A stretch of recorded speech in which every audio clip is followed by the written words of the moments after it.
All right, all right. It is October 15th, 2024. Welcome to Scouching Live. I, of course, am Will. I am joined by my illustrious producer A.J.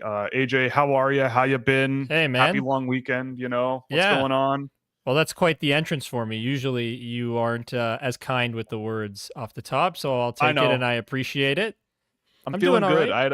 I had a nap this afternoon, so I'm Oh, feeling all right. Yeah, I'm feeling refreshed. I'm ready for a big day. Usually not doing Tuesday afternoon shows, but yeah. Anyway, such happy is what Thanksgiving. happens when you have Canadian Thanksgiving. Exactly, a nice long weekend full of eating and trash, and it's the Halloween season is upon us. So, as an adult living in the proximity of many children, it's a very very difficult test every day to not dip into the candy supply Oh, you pretty already much bought every yours, day. huh?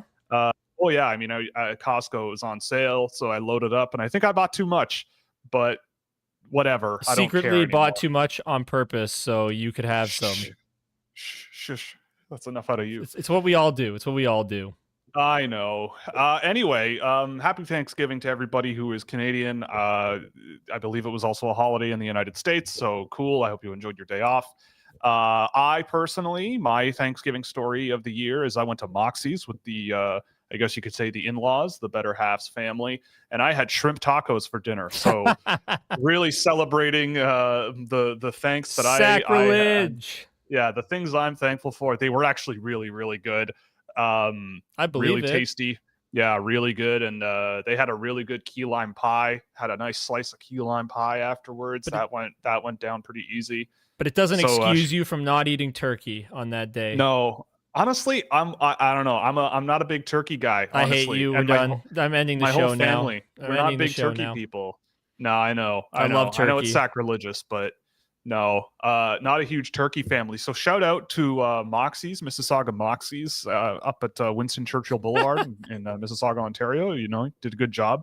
It was a good meal. Good times had by all. But what we're going to do is we're going to talk about some things we're thankful for, and then talk about Lane Hutson in extreme detail for an hour and a half. Excruciating detail. Excruciating detail. We're going to break down every millisecond of ice We're gonna time that break kid's down ever all played. of his breakdowns. Yeah, we're gonna have a breakdown, breaking down all of his breakdowns. How about that? But anyway, I mean, we talked about this before. It would be fun to talk about things we're thankful for, and I personally am thankful for Kirkland's signature men's lounge pants.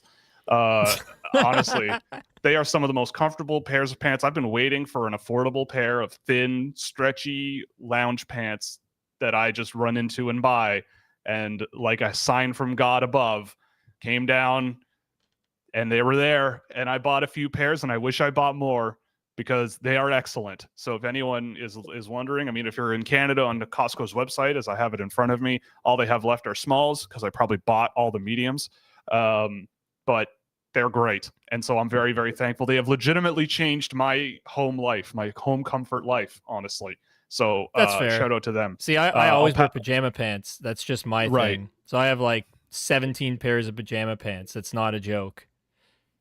I mean, I'm not that far off either. I spent a lot of money at Roots on sweatpants a little while back, and so yeah. I mean, when you work from home, and PJs for me though, I feel like it's a time for bed. It's bedtime, not necessarily a daytime thing for me. At least not anymore. But I At understand least where you're not coming anymore. from. Yeah. Yeah, See, not I never anymore. When I bought was any your of age. mine. Like my grandmother would Oh, just give me like 3 pairs at Christmas, and over the right. years I've just accumulated some. So, That but sounds like many children. Like that was my life too. I will get into what I am thankful for. Yeah, do that. I am thankful that Nick Robertson made the team this year. That is what I am thankful for. And I'm also Nice. thankful for the fact that Timothy Liljegren will actually be playing on Wednesday. So Hey, hell yeah. congratulations. And Finally drawing in. next year I am foreseeing that I will be saying I am thankful for the Leafs winning the Stanley Cup, but let's not get ahead of myself. Okay. But Yep. let's get ahead of ourselves in another way and talk about Lane Hutson, Well, I because want our to. Yeah, thumbnail just rolled in. I'm Rayanne just sent it to thankful. me, so I will I quickly go yeah. on. I'm thankful for Twitter or X.com or whatever today No, you're because of not. the insanity regarding Lane Hutson and his performance last night.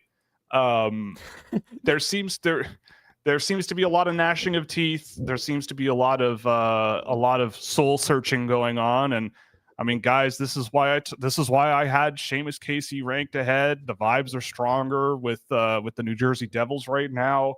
Lane Hutson. I mean, everybody knew this was coming, and the party's over, I suppose. It was bound to come to an end at some point. And when I love how you can't even look at the camera with a straight face because I can't handle this. When you play 24 minutes of even strength ice time as a 22-year-old or whatever, and 4 goals go in where you probably are not much of a factor on any of them,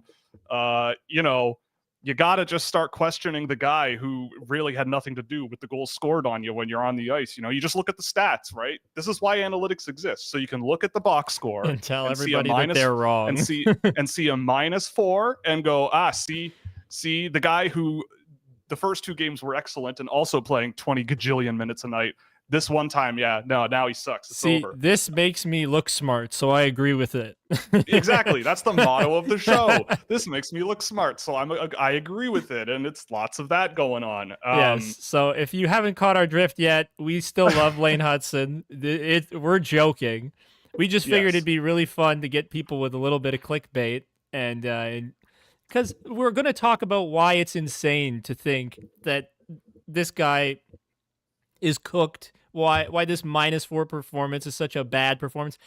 Will and I watched all the goals that went in on the ice before this stream happened. Okay?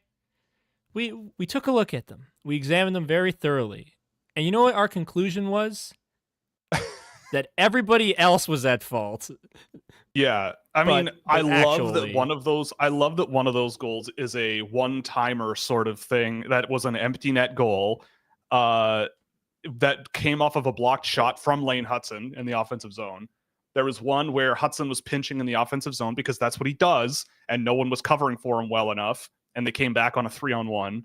Another one was David Savard trying to block a pass. Trying to block a pass. Because all of these plays happened on the rush, other than the empty net goal. But every replay that we saw started in the offensive zone.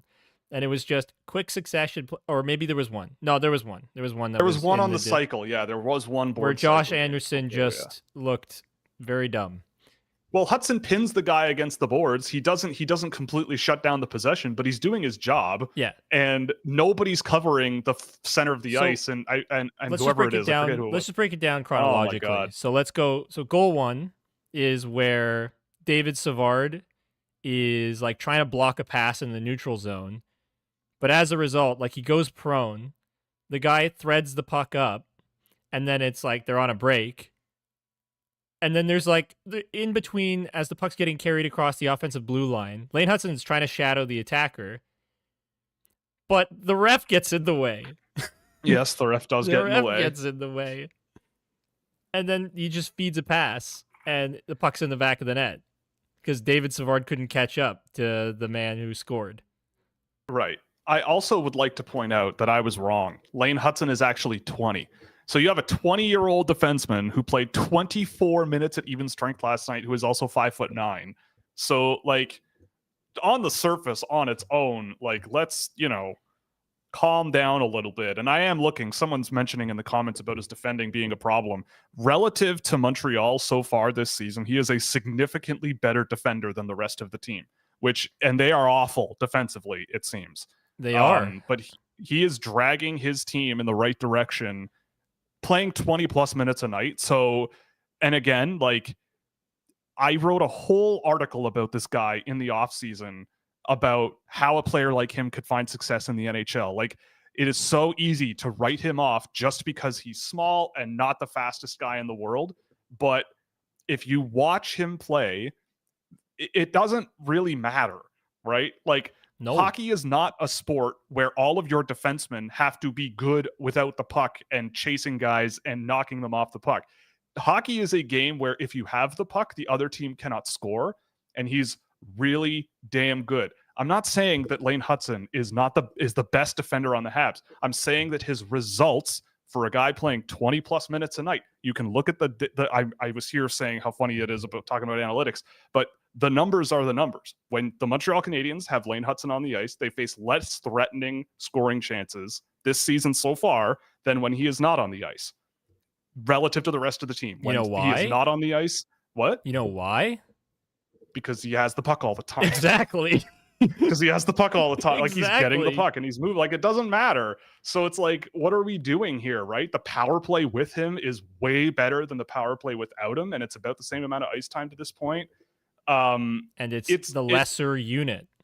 Yeah, and so it's like there's a lot of talk about, oh, like, is this team's figuring him out and this and this and this? And I mean, look, I can't say that's false, but I don't think last night there was literally any evidence that all of a sudden it's like, well, I guess he's getting cooked, right? Like, I guess this is it for him. We'll call it a night. He had fun. It was a nice 5-game run. We'll move on with our lives and find someone else to play 24 minutes at 20 years old at even strength today. Like, sure. I just love it. I think it's just crazy. He's going to be fine. He's going to be it's fine. Not like, and he didn't do anything egregious in the game, like on the goals. No, not like, you could make the argument where you're going, okay, he pins a guy against the boards, but they don't gain possession of the puck. Okay. But like, what are the other 4 guys doing? Every other defenseman in the league, that happens sometimes. So it's like, okay, you're picking on the one time that it led to a goal against, where afterwards he had nothing to do with it, and the seas parted away from the puck for him, right? Like, there was just a chasm of empty space for whoever it was that scored that goal to drift in there. He took away the shot for the puck carrier, and so he passed, made a great pass, and the puck's in the back of the net because David Savard couldn't catch up. It's just like, I don't know what you want, right? Like, I don't know. On the second, I think it's the second goal where they're like Josh Anderson's like in a board battle or something, and he does really nothing with it, and he drops into the corner to pin a guy, and David Savard drops behind the goal line as well. Josh Anderson's doing nothing. Jake Evans is doing nothing. Yeah, and they just send it in front, and it's in.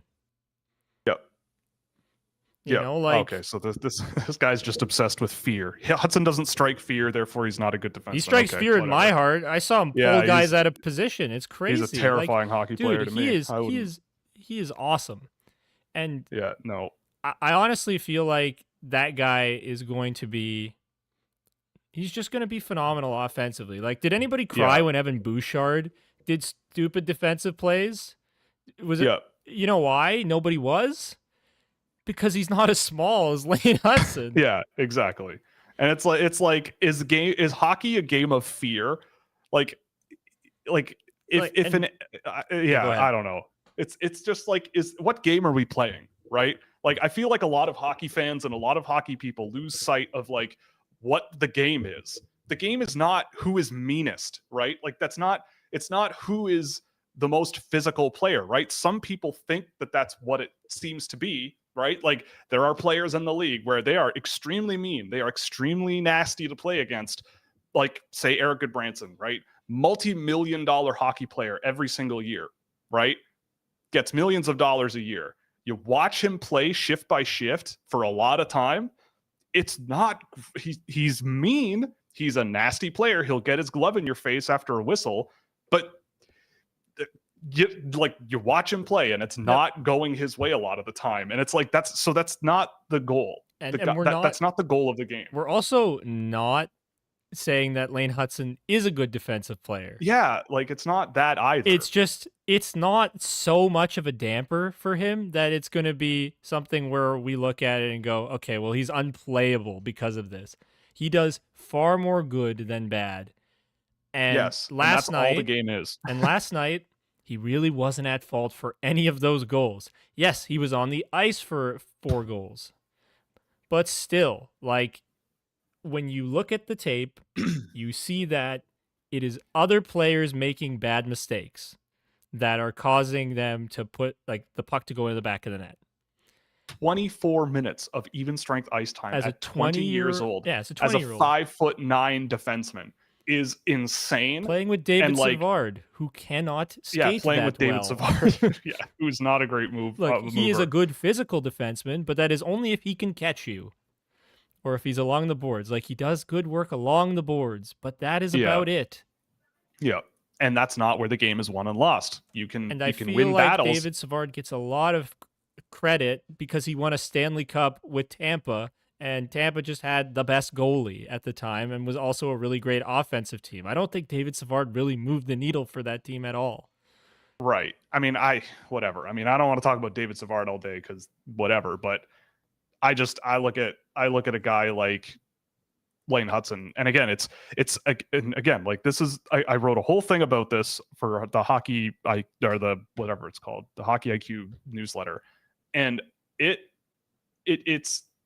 was so obvious to me, and I tracked the data from both games he played last year in the NHL. It's so obvious to me that, yeah, he loses some battles here and there, but at the end of the day, it doesn't really matter. Like, he's still more than involved enough to be a factor defensively. But as a it is so hard to do offensive things in the NHL these days with how fast and physical it is. And he was doing it, like, he was cooking. And it's like, I'd rather have a player who does that and maybe loses a battle here and there, but tries. It's like, to me, it's like the same argument. And I want to tease something here. I actually watched a few games of Ivan Demidov, and so we did a video breakdown of that, which is coming in the near future.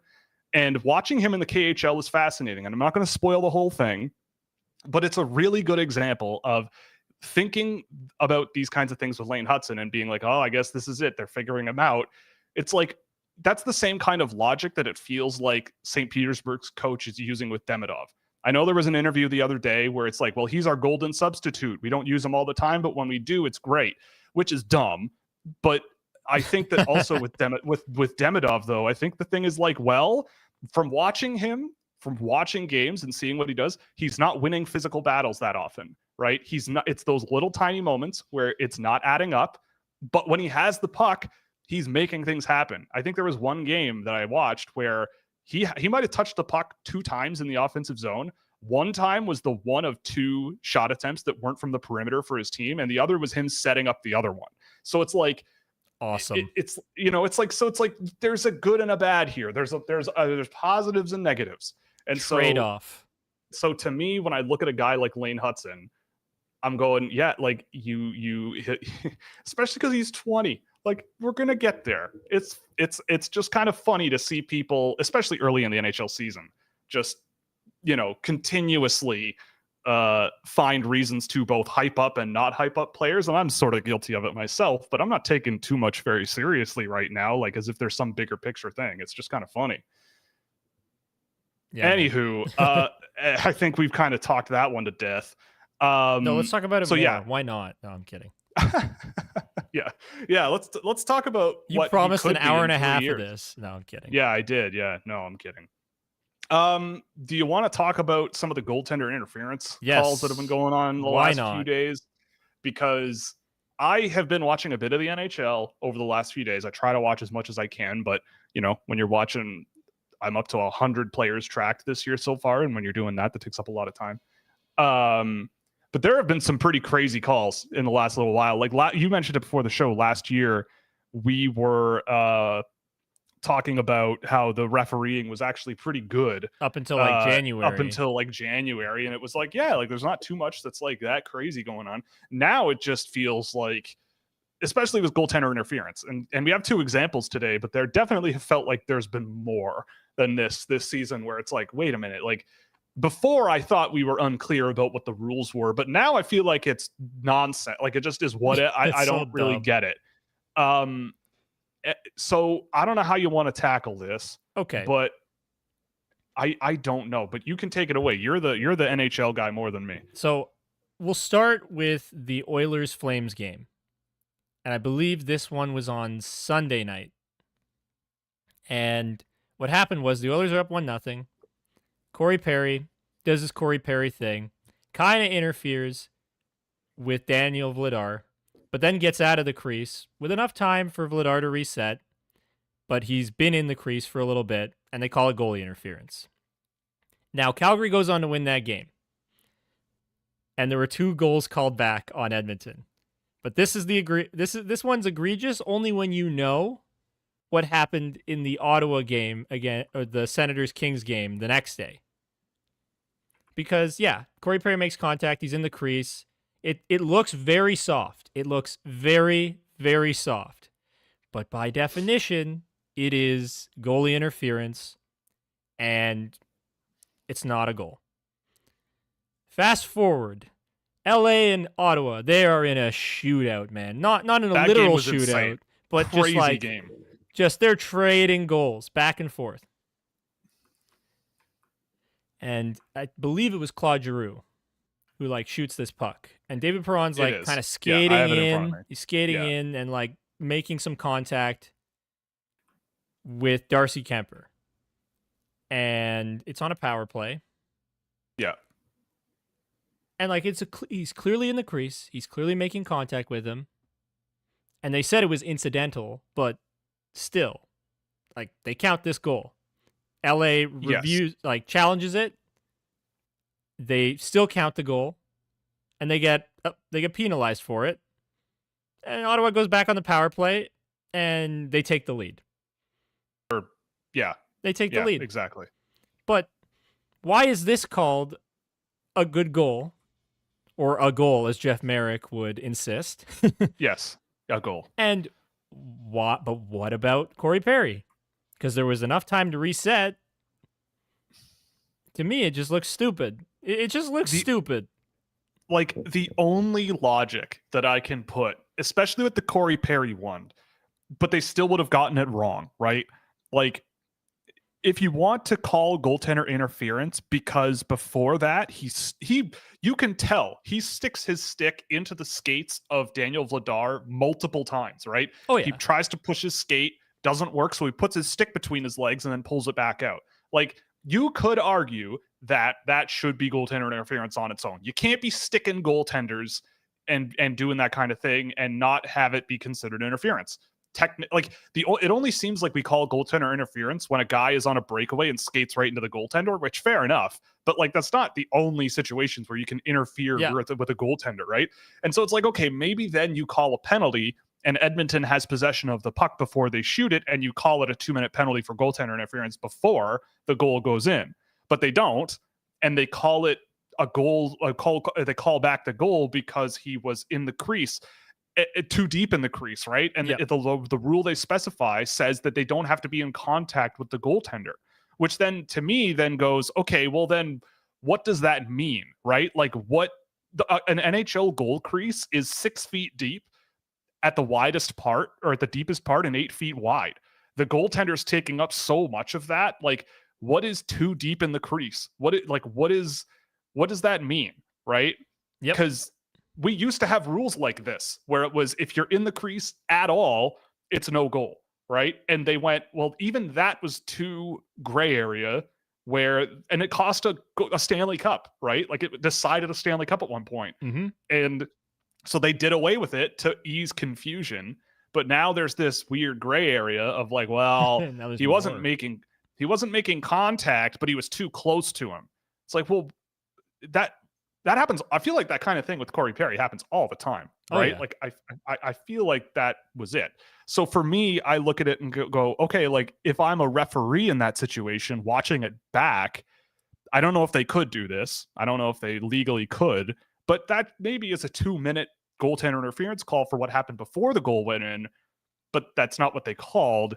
And then on the Perron, or on the Giroux goal, I mean, it's like incidental contact. Okay, but like, what is incidental, right? He clearly had more impact on Darcy Kemper's motion than Corey Perry did when the puck was shot.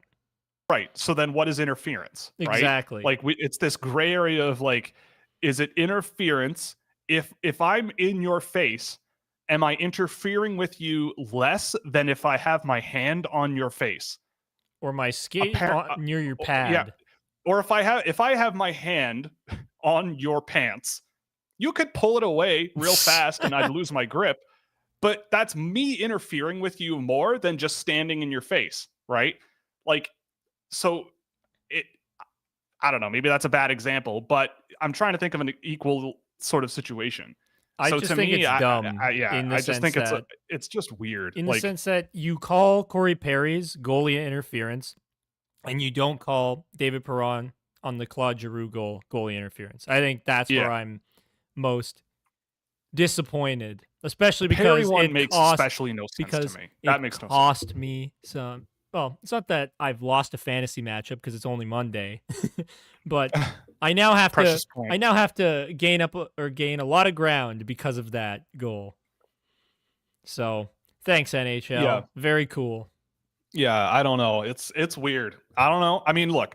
Also, I have gone to bat for the NHL before because this kind of thing is really, really hard to get right.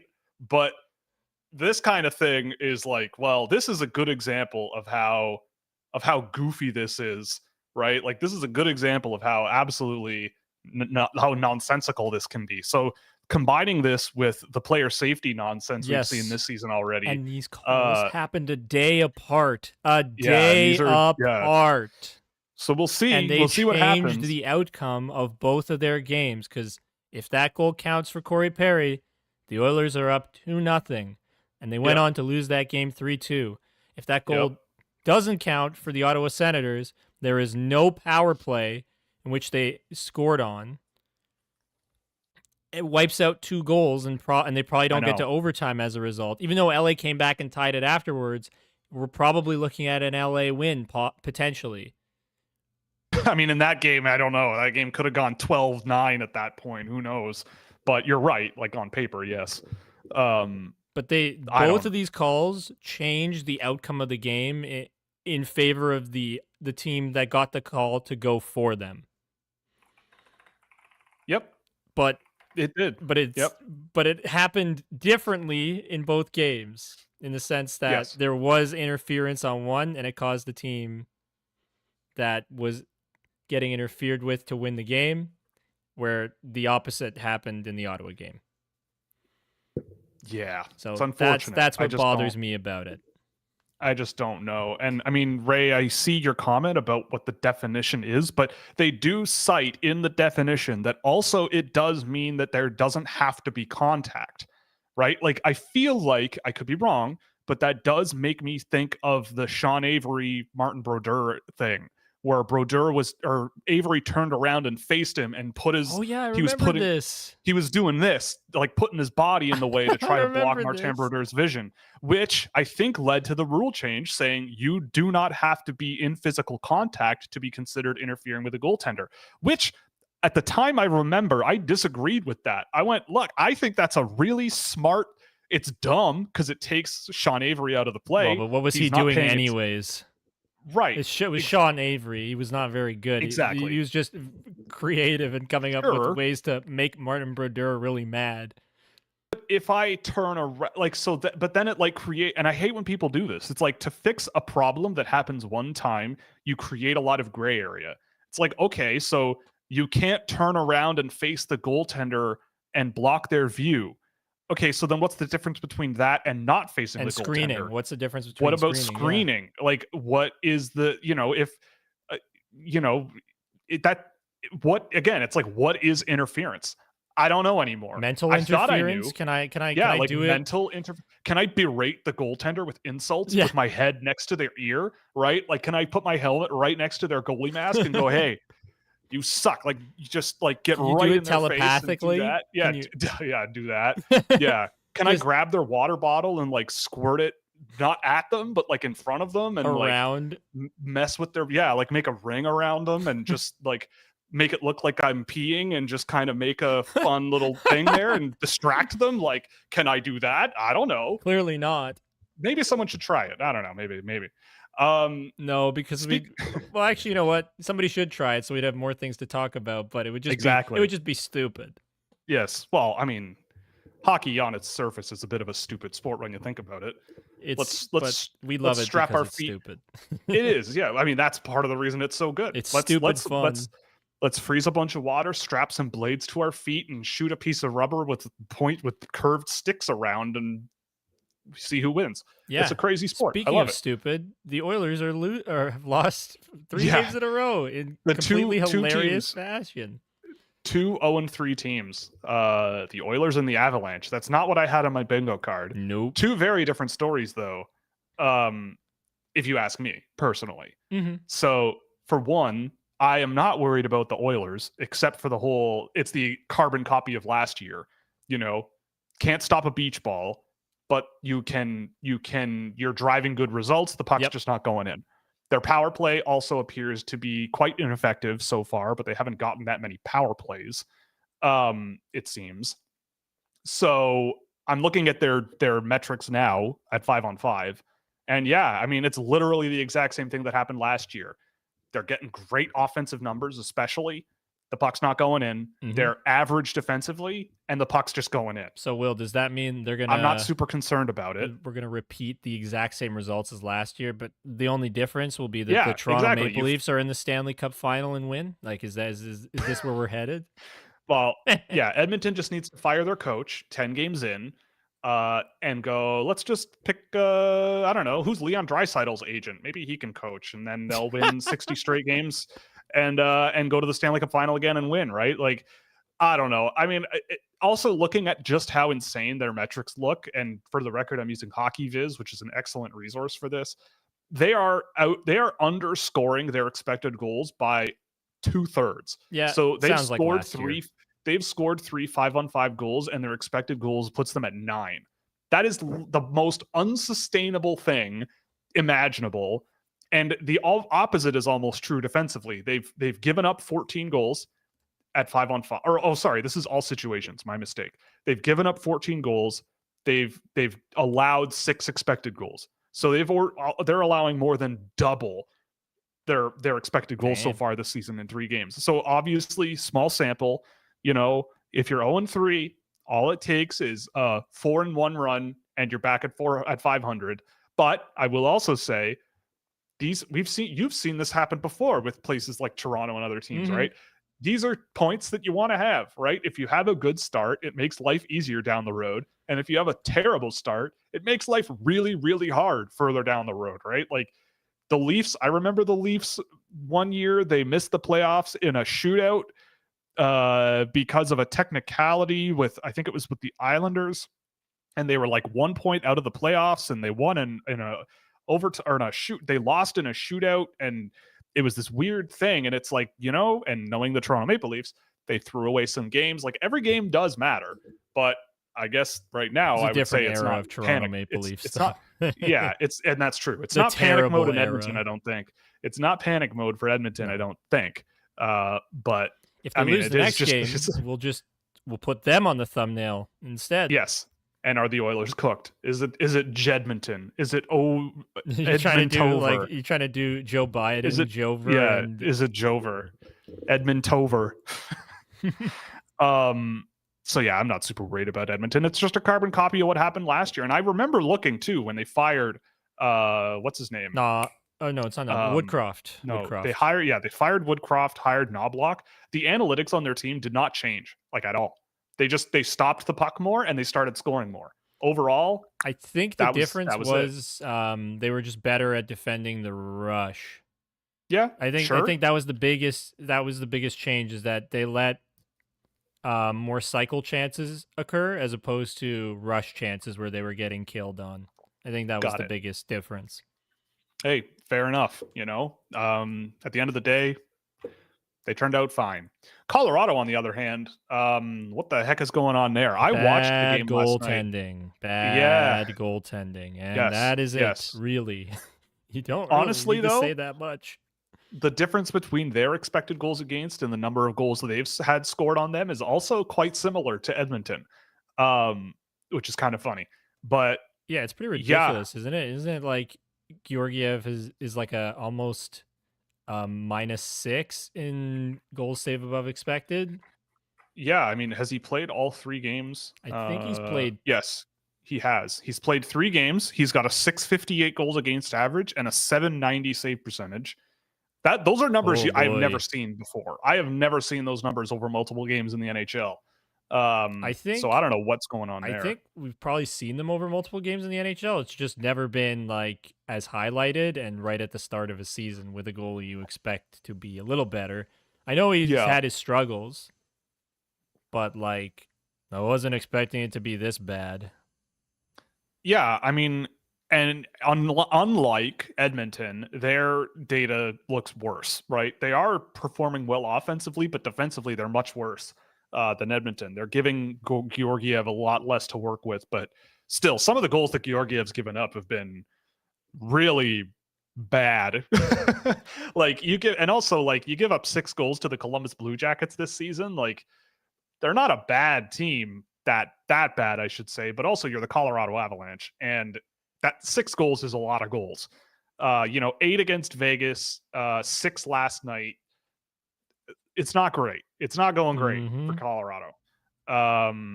Their power play doesn't look good so far, just like sort of Edmonton's is undershooting. Their penalty kill is pretty darn good, though, it looks like. Same thing with Edmonton. Like they're looking very, very similar to Edmonton, just not as good at 5-on-5. Yep. So I don't think they're going to stay this way for very long, I just thought it was very funny that of all of the teams in the NHL to play 3 or more games, the only team without a win of any kind, the only 2 are Edmonton and Colorado, 2 teams that should be contenders, right? In some sense.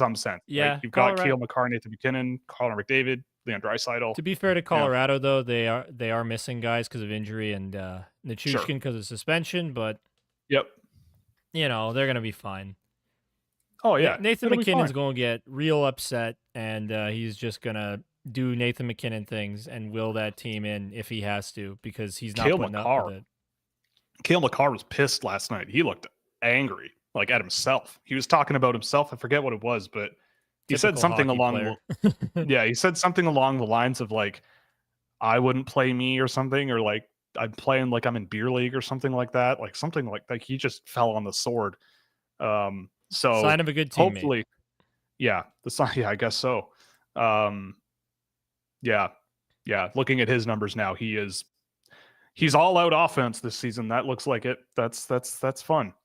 Anyway, they'll be fine. And it's like, is Calgary like what? Calgary's 3-0 to start the year? Yeah, which that's. I mean, I saw a comment earlier that just said Justin Kirkland. I don't know what's going on in Calgary. I've seen a bit of them this season, not a ton, to be honest. So I can't put my finger on exactly what it is that they're doing. It's Sam Honzek playing on the first line. It must be. It must be Will. Okay. Must be Sam Honzek. Right. Come on. We can't pick on. We just defended a 20-year-old. We can't start picking on a 21-year-old. Oh, we have to show who we like and who we don't like. No, I'm just kidding. Oh, right. Yeah. If it's something that works for us, yes. Then it's if good. It makes me look smart, I agree with it. Exactly. Oh God. Martin Pospisil has 5 points this year. That's pretty wild. Oh, sick. But yeah, I mean, Calgary, what I have seen of Calgary, from what I have seen, is like they've got some guys that are really playing well. Like Kuzmenko, I thought has played really well, and I've always liked Andrei Kuzmenko. But him with Anthony Mantha on the team, like they have guys who perform a job. Jonathan Huberdeau looks like a lot more of a Jonathan Huberdeau type player than he did last year. Just he seems to be gaining a lot more oomph with his possessions, he's got 5 pinching points. further. He's got 5 points. Like he seems to be, he's shooting 50%. But he's got 6 shots. Then is what that means. Yeah, he's got 6 shots in 3 games. Granted, Calgary is shooting 18%, which is high. Yes, but I mean, enjoy the ride while you can. Their PDO numbers per player are crazy. Matthew Coronado in one game is hitting the 140. Ooh. Rasmus Anderson a 120. And if you're not aware what PDO is, it's save percentage while you're on the ice plus shooting percentage while you're on the ice. And for Rasmus Anderson, his is sitting at 120, and he's probably their most used player, I would think. He's up there. Yeah, he's up there. Him he or is like Mac Weegar? Maybe. Yeah, him and Weegar are their most used players. They're playing Kevin Ball a lot, 20 minutes a night. Kevin Ball. Oh no. So there's that. And they're 3-0. And they're 3-0. It's working so far, right? They are in action tonight against the Chicago Blackhawks. I was gonna say, haven't they beat the Canucks? And they beat the Canucks and the Oilers, and I think the Flyers. I think those are the 3 teams they've beaten. They scored 6 goals on the Canucks. They scored 6 goals on the Flyers win. and 4, comeback, and a 4-banger against the Edmonton Oilers. Wild. Crazy run to start the year. So let's see if they can keep it up. I'm not super optimistic. Neither am I. But it's fun. I enjoy a run while it's there. They're gonna trade all their prospects. They're gonna dump Zane Parekh at like the deadline for yeah. Who's a pending free agent that they can dump a top prospect? I think David Savard might be. David Savard, there it is. I think he might Montreal. be. I think he's close. Starting the rumor now. The streets are saying David Savard for Zane Parekh. You heard it here first. We're not being serious. Please don't quote this. No, do it. Just see how far we can take it. Let's see how far we can push things. We wanted to bring back. We did this last year a little bit, taking a look at the NHL schedule and games that we're looking forward to the most. And so we're going to talk about a game each that we're really looking forward to, that we're both going to watch. I believe we might have done 2. Yes, I think we did 2 within a time frame, but we'll just do one for. Yeah, we'll do one for today because we're doing it. We're new to this. It's still early in the season. But for me, it's Edmonton, Philadelphia. Mm-hmm. That's for me. I mean, that's pretty easy because Philadelphia is a team that also has done okay this season. They're 1-1, but when I saw a bit of Philadelphia this year and they look okay. And Edmonton, this is an opportunity for them to maybe get some goals and regress a little bit, to use a data science term, regress to the whatever is expected of them. And if they lose, and I imagine that we'll be in the Discord server later, and if Raybro is there, he's going to have a mental breakdown probably if they lose. And I mean, as much as I love the guy, I'm popping the popcorn. I'm excited to see it. Yeah, I'm going to pop the popcorn and have some fun. What about you? Rayanne, we're gonna enjoy your misery, unfortunately, because nothing makes sense, and the Oilers will somehow lose this. Yeah, probably. So, he's going to the game. Oh yeah, he is going to the game. That's right. He's going to the game. That. Oh, this is gonna be fun. You're gonna have to send photos of your sad face. Photos, and try to get on the TV cameras for us, because that would be very entertaining. What about you? What do you got? What do you have your eye on? Because I imagine it's also Edmonton. But yeah, fire away. Like New Jersey and Carolina. That one's gonna be fun. Yep. But also Vancouver and Tampa. I am excited to see what happens here, because the Canucks, they have lost 2 games in overtime to start the year. So they don't have a win. They have 2 points in their 2 games, but they're stupid points. They're less worthy points, because it's overtime points, man. Like, I don't care if you get a win or lose in overtime. A loss is a loss to me. But I'm excited to see what happens with them, because people are like, I even heard it on 32 Thoughts. It's like, are people already panicking about Pettersson again? So I love it. Stay tuned for when we do a follow-up to this episode called "Does Elias Pettersson Suck Now?" Yeah. And we won't mean it, because he's awesome. Yes. Does he have some inconsistencies? Absolutely. But still, who doesn't? He's Elias Pettersson. But I'm excited to see this game, because I think people have not been given the Tampa Bay Lightning the amount of respect they deserve. I think they're a really good team. Like, I have them definitely in the top 10, like encroaching on the top 5. They're not in my top 5 teams, but they're right there. I think I have them at 6. And I think they're just really great. I love the addition of Jake Gensel. Yes, you get rid of Stamkos. But realistically, do you really want to pay a player for a long time that's going to be making a lot of money when you can get a replacement player, like not a replacement level player, but a player to replace all of that production, essentially, who's younger, in Jake Gensel? Why? And they restructured their decor. It's pretty boring. It's a boring decor, but they still have a great goalie. And I just like the moves they made in general. I think they're a really good team, and I really wouldn't be surprised to see Vancouver start. I guess it'll be 0-1-2, but that's kind of what I'm thinking, is that Tampa... I think Tampa's going to surprise a lot of people. I think the Atlantic's going to be close with Tampa, Florida, and Toronto, and I think Boston's just below that, but I'm really excited to see what happens with Tampa. Excuse me.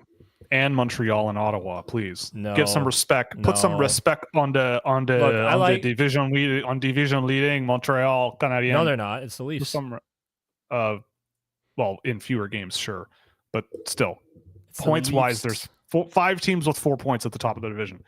Whatever. The NHL app has the Leafs as number 1, so that is what I'm going with. Okay, whatever you say. Yep. But put some respect. If it makes me look smart, I agree with it. Okay. Right. Leafs fair number enough. 1. Yeah. Okay. Fair enough. Whatever you say. Okay. So before we get into questions, yeah, it's gonna be good. Yeah. Before we get into questions for the day, we do want to do some prospect stuff from over the last few days that I've been working on. I will also mention, I probably should have mentioned this at the start of the show, but on Thursday afternoon, I believe we're going to have Stephen Ellis on the show. Stephen Ellis, a good friend of the show. He's Daily Faceoffs prospect guy. He had a ranking come out at the end of September, so we're going to chat a little bit about that. But anyway, yeah, so that's going to come up in a couple of days. So usually when we talk about some prospects I've tracked in depth, we're going to do that today instead, since we're going to be busy on Thursday with a guest. And the ones that I wanted to go over today, I did a tour of the really highly rated guys that have been playing college hockey that I have not seen yet, obviously, because those seasons start a little later. And so we can start at the top with James Haggins. I actually did a game of him this morning. And I did a game of Colin Potter as well this morning, back to back.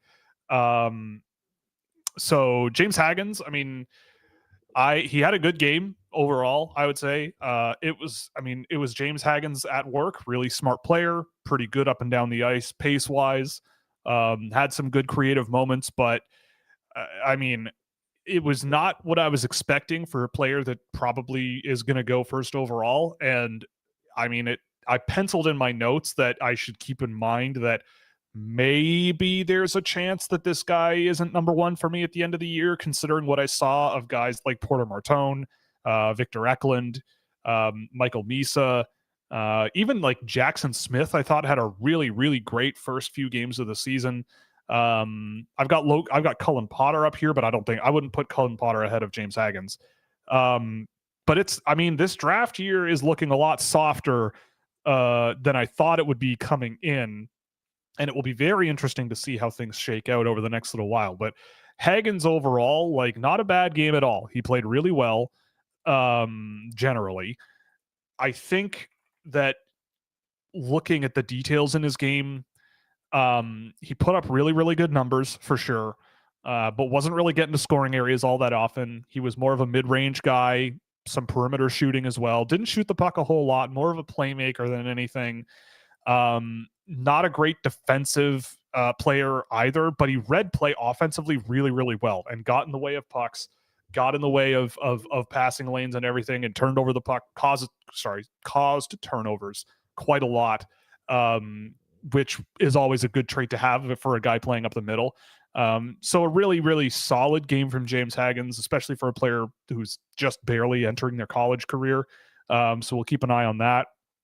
Colin Potter is the other one that I took a look at today. I love Colin Potter. I was going in a little biased positively today, and I think I bumped him down my list from where I had him, but the game wasn't bad. I mean, Colin Potter is a good example of a player who I think you can see a lot of potential. I believe he's the youngest player in college hockey. He's still 17, and playing for ASU, which is great because he plays a lot, which I love. And you can absolutely, undeniably see the skill level, and the pace in his game is really, really good as well. I feel like there are some moments where you want to have him simplify the game a little bit. He was trying a lot of these, AJ, you're familiar with this kind of thing, but like behind the back passes and little spin passes, and he was trying to handle the puck through too much traffic, and he had passing options and would look them off and was trying to do too much himself. And it just wouldn't work out. Passes missing their target, so it made his numbers look a little worse than they were. He did get better as the game went on, I felt, and overall they did control a ton of possession, and as a playmaker, he did an okay job of getting things moving in the right direction. But that was also, I tracked the game where he scored from center ice. But unfortunately, that doesn't pop up in my data because it was 6-on-5, not 5-on-5. But I did see that happen, and I thought that was really funny. Just shooting the puck on net and it goes in. So there you go. Sometimes that'll happen. But Cullen Potter, pretty good, especially for a 17-year-old in college. Hagens had better results, but I'm very, very interested in Potter. The other ones I took a look at, there's a lot of talk about Artem Vilchinsky, and I took a second look at him. So I did game 2 of him, and I wanted to talk about him. He's on my D&D list now. I really, really did not see much there. I feel like the things that I was interested in last year are not really there. He's clunky. He was getting beat on a ton of entries, which at the MHL level, you just don't want to see out of a guy. I've seen him ranked in the first round. Stephen Ellis, I believe, ranked him in the first round, so we'll probably talk about that. But pretty much across the board, his analytics for me are bad. He's not a great puck mover. He's a physical player, but that's about it.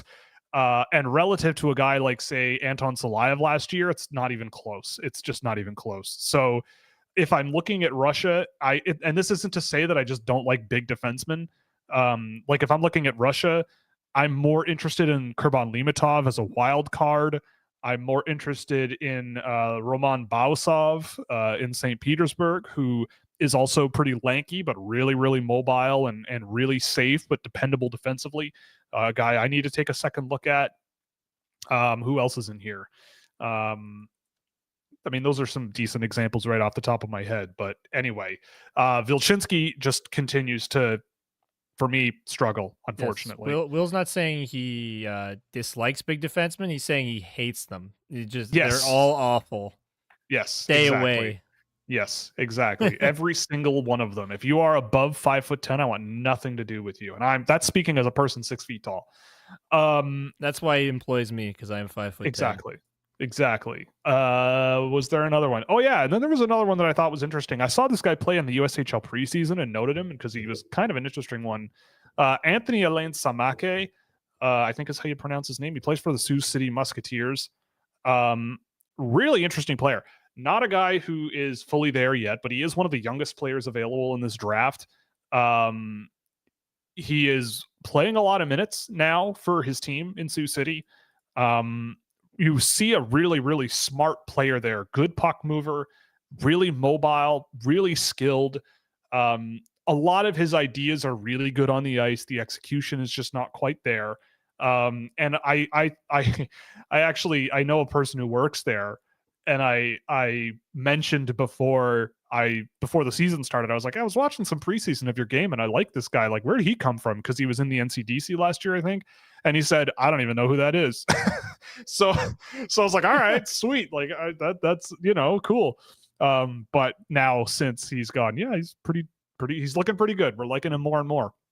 But there's a lot to like in that guy's game. So I wanted to mention him and give him a shout out as well. I think for a guy that young, there's a lot to like and a lot to build on, and I'll be keeping an eye on him because he was pretty interesting.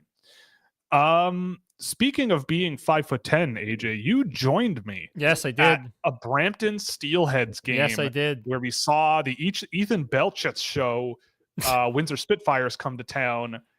Yeah, that was like our second meeting in person. My first time meeting Sam. Will you ever go to a game with me ever again, or was it a scarring experience? No, it was a horrible experience. I'm never going again. No, I'll come. I'll come to another one. Okay. Yeah. I mean, it was a lot of fun. Brampton is a good rink, I guess. It was a good time. It was a weird rink, but it's a weird rink. It was fun. Yeah. I like how it's called the CAA Center. Just because we're in Brampton and it needs to be car insurance. If you don't know, if you know, you know. Yes. If you don't leave it at that. Maybe. Google it. Insurance rates in Brampton are high for automobiles. Let's just put it at that. Let's just say a couple of weeks ago, I went to a Brampton game, their season opener. I got off the highway right where the arena is. There was an accident at the side of the road. I'll leave it at that. But anyway, Brampton is an interesting place. And yes, the CAA Center, it makes a lot of sense. What I do also want to do is I don't think I can go into too much detail, but I want to do a power ranking of media rooms in the OHL this season now that I'm going to more games. I mean, I've only so far been to Brampton and Kitchener. I'm gonna, I think, go to Guelph or Niagara this weekend, so we'll see, maybe both. But Kitchener, I mean, this probably makes sense to a lot of people, but Kitchener clears Brampton by, they're the Swedish pole vaulter level.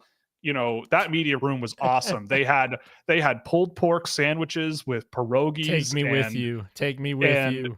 And they had a fully stocked fridge with bubbly water in there, and it was the best. You mean so shout out to the water? Kitchener Rangers. Yeah, Buble. It was actually Buble. Yeah. So shout out to the Kitchener Rangers. Oh man, it was a lot of fun going there, and it's always a nice arena to check out. Really beautiful arena in Kitchener as well, for an OHL arena. So if you're in the area, definitely catch a game, because they also know how to put on a show. It was an Oktoberfest themed night, so that was kind of funny. They had giant inflatable people in lederhosen, which was a little wild. But anyway, yeah, Did and they had people in schnitzel that night too. No schnitzel, unfortunately. But yeah, no. So the Kitchener media room, the Brampton one was a conference room with an empty box of Timbits, an empty box of Tim Hortons coffee, 2 slices of cold pizza in 2 boxes, and bottled water. So unfortunately, Kitchener, clears it. Yeah, we'll see how this weekend goes, and we'll come back with a power ranking next week sometime. Yeah, it was a fun game. Yeah, it was a fun We time. saw Porter Martone look like he got hurt badly, and then just got up, kept playing. He scored 2 goals right off the rip too, or 1 goal right off the rip, and then had this. Didn't he shoot it off the goalie? Yeah, he shot it from behind the goal line. Yeah, he shot it from behind the goal line and scored on purpose. Yes. Yeah, and it worked.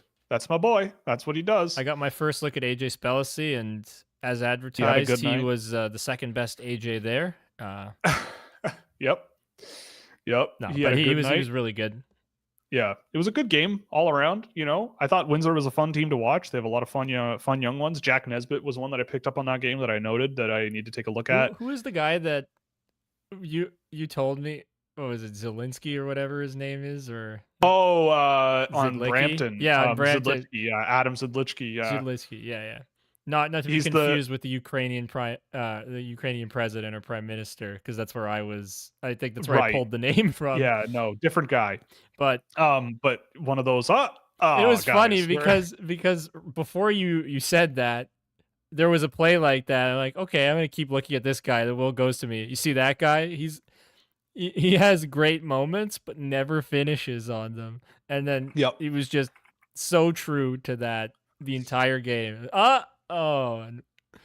We sat in a spot where the speakers were right above us, so we could barely talk to each other. That's the thing too in Brampton. They got to turn down the audio system in there, man. Holy smokes! Either that or equalize it a little better, because it was shrill. They had feedback coming through the speakers when the people were speaking with the microphones. It was pretty wild. But we even got asked to go do a contest down on the ice, but but we didn't really want to do it.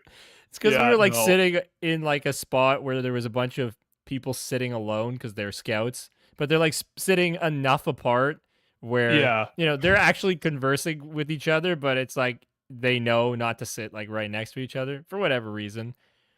But Sam, Will, and I are all clumped together. Will's got his Google Pixel Pro with an elite prospects page for both teams, and he's just writing either good or poo next to the players' names. Hey, I wrote poo one time. That's it. That was awesome. That's my kind of approach. And then you quickly erased it when he did something good, I think. Yes, I did. Yeah, I forget who it was. I forget who it was too. In my defense, the reason I do that is I go home generally and rewatch the players and stuff that I note in that game and try to figure out more details. So Jack Nesbitt is a good example of that. Adam Zidlicky is a good example of that from the other day, a couple weeks ago, I should say.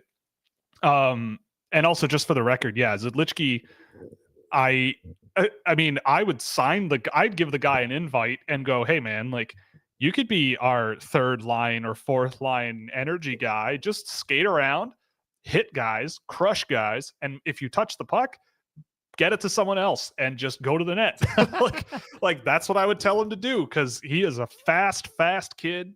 I love watching him play. His dad is a former NHLer, so that should give him an automatic depth chart boost. Bloodlines. Yeah, Bloodlines. Marek Sedlichky, former, who did he play for again? Yeah, he was like a OG Nashville Predator, I think, from way back in the day. Ooh. But like anyway, David Legwand fun times. level, or not that old, but pretty close. Yeah. Okay. Like 2003, I think it said. Anywho, what else is going on before we go to questions? I think that's about it. But yeah, fun night in Brampton, sorry. Yes. And this weekend I'll be going, I'm not sure where, but we're going to have some fun.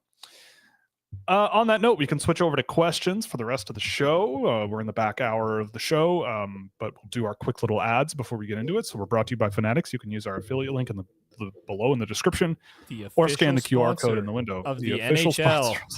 Yeah, sorry, exactly. Jersey, not sponsored. The official jersey maker. Jersey provider. Yes. We'll get a kickback on anything you buy in the store. You can also use the QR code in the window to access the shop as well. We're also brought to you by Puck Preps Hockey for all your NCAA and CHL prospect needs. I actually submitted my first adjustment to their 2007 list. Made some decent size changes there after the first couple of months of the junior hockey season. So take a look at that. Fractal Hockey Consulting also is my business for hand-tracked targeted player analysis and recruitment packages for the NCAA Europe and beyond, with solutions for any organization's needs. And of course, Scouching.ca, where subscription will gain access to exclusive NHL prospect data.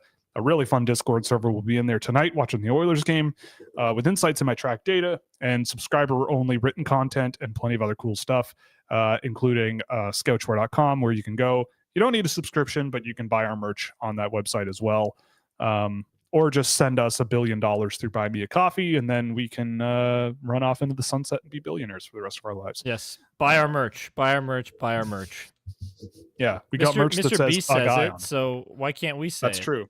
Well, Mr. Beast, people aren't the biggest fans of Mr. Beast these days. Which is why I referenced Mr. Beast. We're picking up the mantle. We're picking up the pieces for him. If someone's going to do it, it's going to be us. You know? Mr. Beast disappears, we're going to come and take his place. You know? Yeah. We're going to spend wild amount of money on stupid hockey ideas. Well, maybe we could think of something good. We could. We could get a loan from the bank. Which animal is best at hockey? I don't know. Anyway, let's move on. The human. Probably, yeah. Okay. Questions of the day. Actually, we did get a couple from Twitter that I do want to, or sorry, x.com. Thank you. I was going to make you correct yourself. After the elite Robotaxi event the other night, I don't know if you saw that. No. But holy smokes, man. Tesla's falling off, dog. You are always like getting into, like, you're always telling me about stuff that's like kind of futuristic and stuff, or just something along those lines. I had something better that I was going to say, but I forgot it midway through. So that's why I sounded stupid. Well, it's okay. It happens. But it yeah, does. I mean, it's it was, if you haven't seen it, it's worth checking out the highlights because yikes. Suffice anyway, to say, you're a nerd. That's really what I think I was getting at. Look at what I'm doing for a living. Yeah. I know. You know? So am I. Yeah. But I have to call you a nerd. Yes, of course. Reinforce it. Yeah, of course. Says the guy doing chess puzzles today. Nerd. Yes. Yeah. I got most of them right. Just rename the show Just Two Nerds. There you go. You know, my ELO is 1650 chess.com. I'm in the top 2% of all players. This is actually true, but I use this opportunity to brag about it because why not? Why not?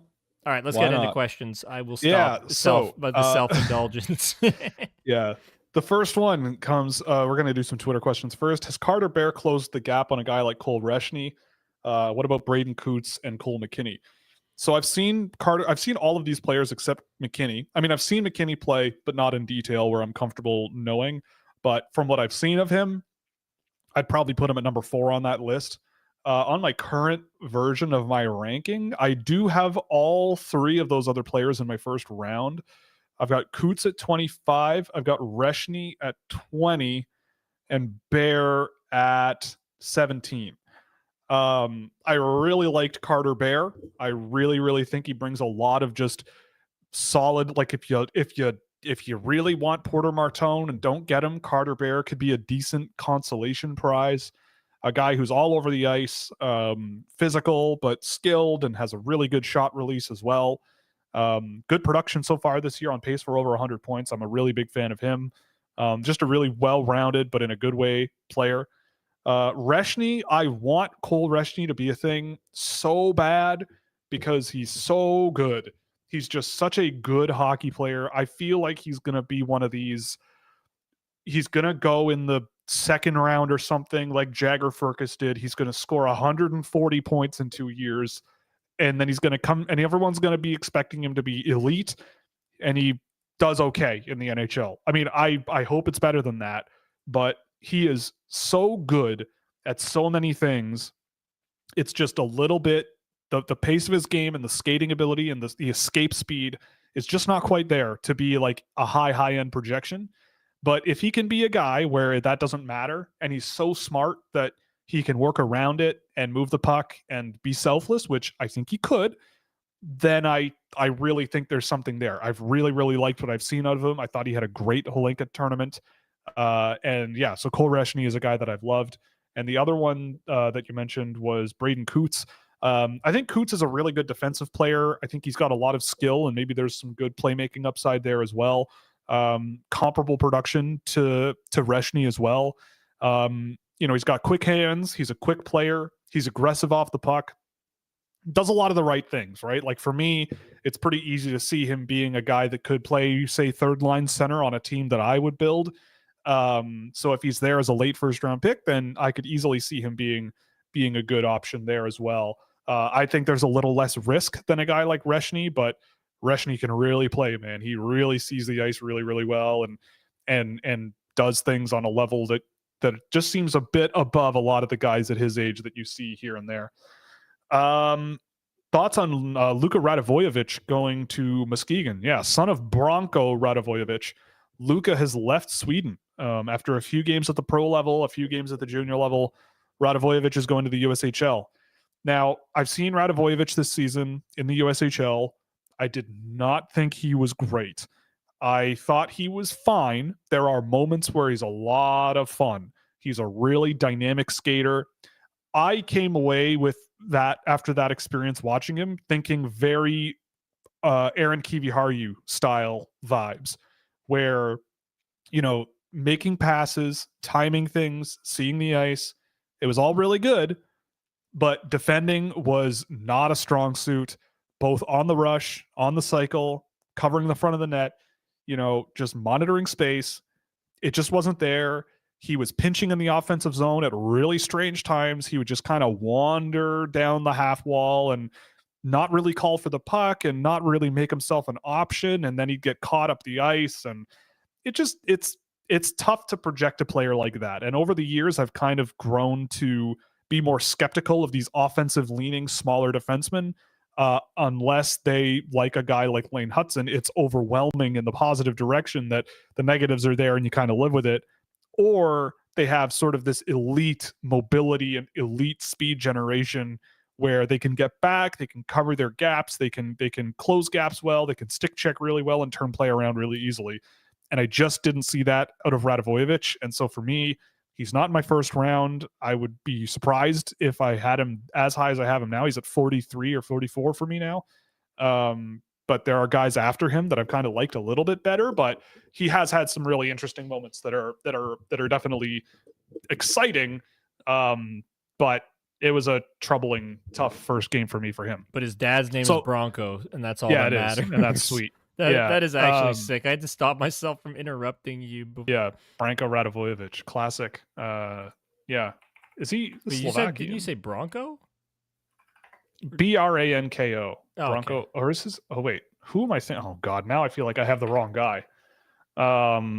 We have to fact check this. Like, we need to make sure that if you're going to say somebody's name is Bronco, it better be Bronco.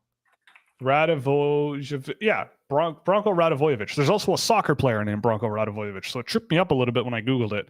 But yes, Branko Radivojevic, former Awesome. Minnesota Wild, Philadelphia Flyer, Phoenix Coyote, Belleville Bulls. He's been around. He got around. He got to Belleville. He got to Belleville, man. Bell Vegas. No, definitely not. Hey, Belleville's fun. They got a Wendy's. It is like the halfway point between where I live and where my grandmother lives. That's what Belleville is, or close to that. Yeah, I mean, I've stopped in Belleville many a times going to the parents' place out in the woods in northern Ontario, so I know the grind. It's a place on a map. It certainly exists. But yeah, so but Radivojevic going to the USHL, he should be a very fun player to watch there. But having seen him even at the Swedish junior level on bigger ice too, right? It was tough. It was a tricky one. So obviously we'll check in on him again probably in the next month. But yeah. What are your thoughts on Oilers management pretty much getting rid of every Ken Holland and Tyler Wright draft pick from the last 5 years? I mean, in my database, the Edmonton Oilers have had one of the worst systems in the entire league for many years. I mean, they trade a lot of their picks, but I mean, I haven't really liked many of their picks like at all. You liked Dylan Holloway, but that was about Dylan Holloway. And now he's gone. I mean, I don't mind the Sam O'Reilly pick last year. It's just giving up a first-round pick that was unprotected the year after for the last pick in the first round. Like, that might be a tough decision for me to make. And how have they started, Will? Yeah, not so good. But I mean, yeah, like they didn't draft super well. Like Matvei Petrov, I was never a huge fan of. That was a 5th-round pick, though. Yeah, that's true. But like trading down when they could have had Jesper Wallstead, trading down and taking Xavier Bourgault and Luka Munzenberger, tough, tricky one. And what's the problem that they have a lot of the times? A lot of goaltending, yeah. Yeah. Who would have thought? Connor Clattenburg. I saw Flint 2 weeks ago, and Connor Clattenburg did look pretty good, but it's just because he's big and fast, and he's already a +2. So he's probably maybe in his last year of the OHL already, and so we'll see what happens. But Connor Clattenburg was at least fun to watch in person. So we'll see how that goes. But I mean, yeah, they didn't particularly draft super well. They drafted quite big, I believe. Not as big as some other teams. In my tracker here, the big percentage is relatively low. Nowhere close to Utah and Ottawa and New York and Boston. Fun fact, actually, Ottawa, New York, and Boston are the three of the 5 biggest prospect systems in the league. They are also the 3 at the bottom of my power ranking. So there's that. But whatever. Maybe the game is all about fear and intimidation and not scoring. So we'll leave it at that. Connor McDavid strikes fear into my heart anytime he has the puck. Yeah, exactly. But if he were 6'6", then no one would they would forfeit every game. William Nylander strikes joy into my heart when I know that other people are so fearful of what he's going to do to them. Well, that just makes it even better. I love William Nylander. God bless William Nylander. I'm thankful this Thanksgiving. I'm thankful for William Nylander. I was honestly debating whether or not to say that as my thing. I am glad William Nylander signed a contract extension last year. I was very close to saying it. Very, very close. Yeah. All right. Thoughts on Cameron Schmidt? We're going to YouTube comments now. Thoughts on Cameron Schmidt? Seems like one of the most skilled players in the draft, but is a bit undersized. Cameron Schmidt is going to be fascinating. I see a world where Cameron Schmidt goes in the late first round, but I see a world where Cameron Schmidt goes and gets the Riley Heidt treatment and is a second-round pick. I get it. He's scoring a ton of goals. Of course, there's no doubting his ability to put the puck in the net. The only thing, well, this isn't the only thing, but all he really does is shoot the puck. There's a lot of shooting going on when you really shouldn't be shooting the puck. He's trying to score goals, and he does it a lot. And I know for a fact that a lot of NHL scouts are divided on him. Some guys go, well, we can cage the beast. We can get this guy sorted out, and he could be a really good goal scorer in the NHL. Some people are going, he's a D&D. They have a lot of concerns about him in a number of different ways, and they think he's just not going to get there. And I fall somewhere in the middle. I feel like he's a guy where if he is there in the second round, you could take a chance on him, right? If it's the second or third guy you're drafting, I feel like that's a great selection.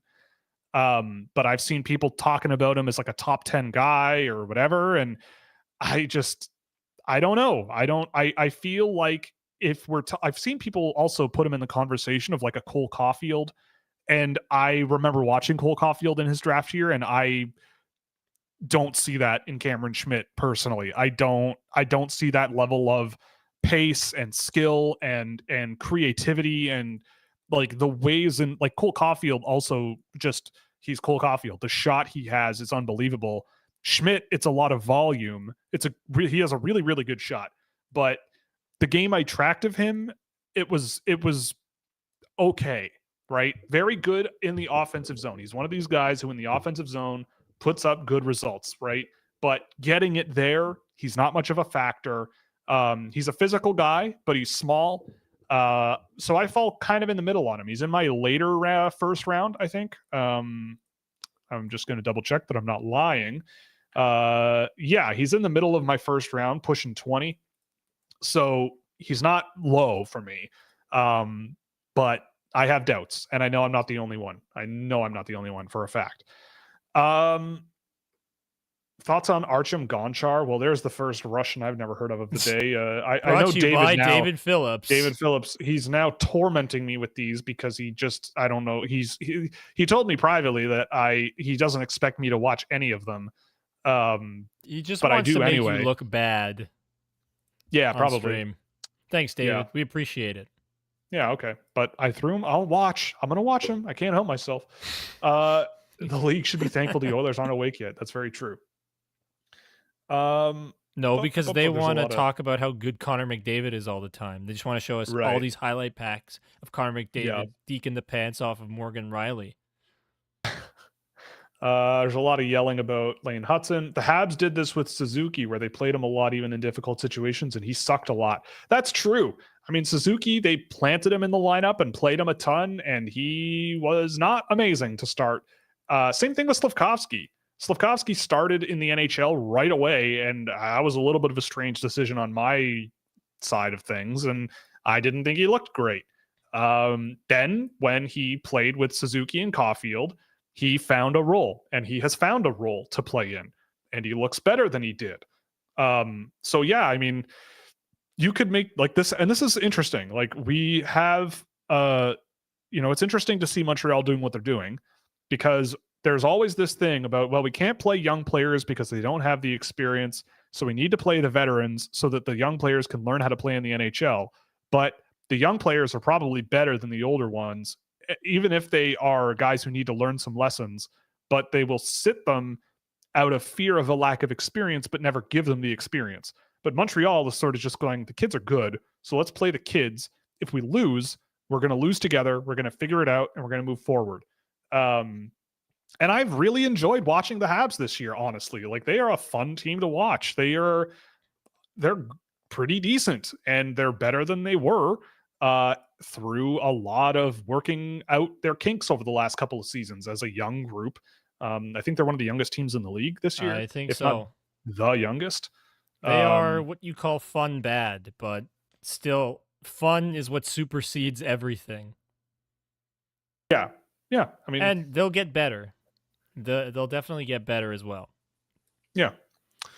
Have you seen the greatest German short king, Dustin Wilhoff? No way he gets drafted, but his stat line of 13 goals with 31 points as a 5'9", 135-pound player is really funny. Yeah, I mean, I have seen him play. I've seen him at the Holinka tournament, and I thought he was one of Germany's best players. Him and Carlos Handel, I thought, were the two best guys on that team. But, I mean, the thing is, like, the German Junior Hockey League is not good. And I think he plays on the best program in Germany. Massaging it by not saying the word bad. It is bad. Like, it's not great. I know he's not played, but I think he's been kind of moved around in the system there. I don't know. It would be very interesting to see him play in the professional leagues in Germany.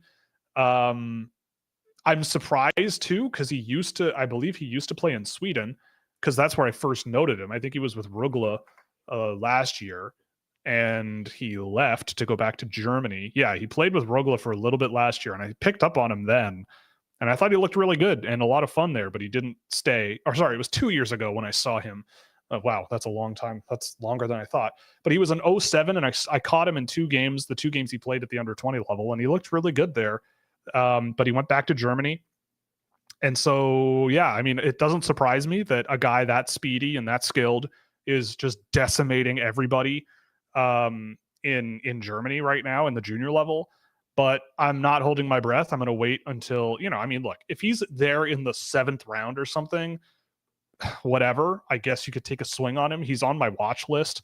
He's going to probably, he may give Leo Komarov a run for his money as the best Estonian born hockey player in the universe.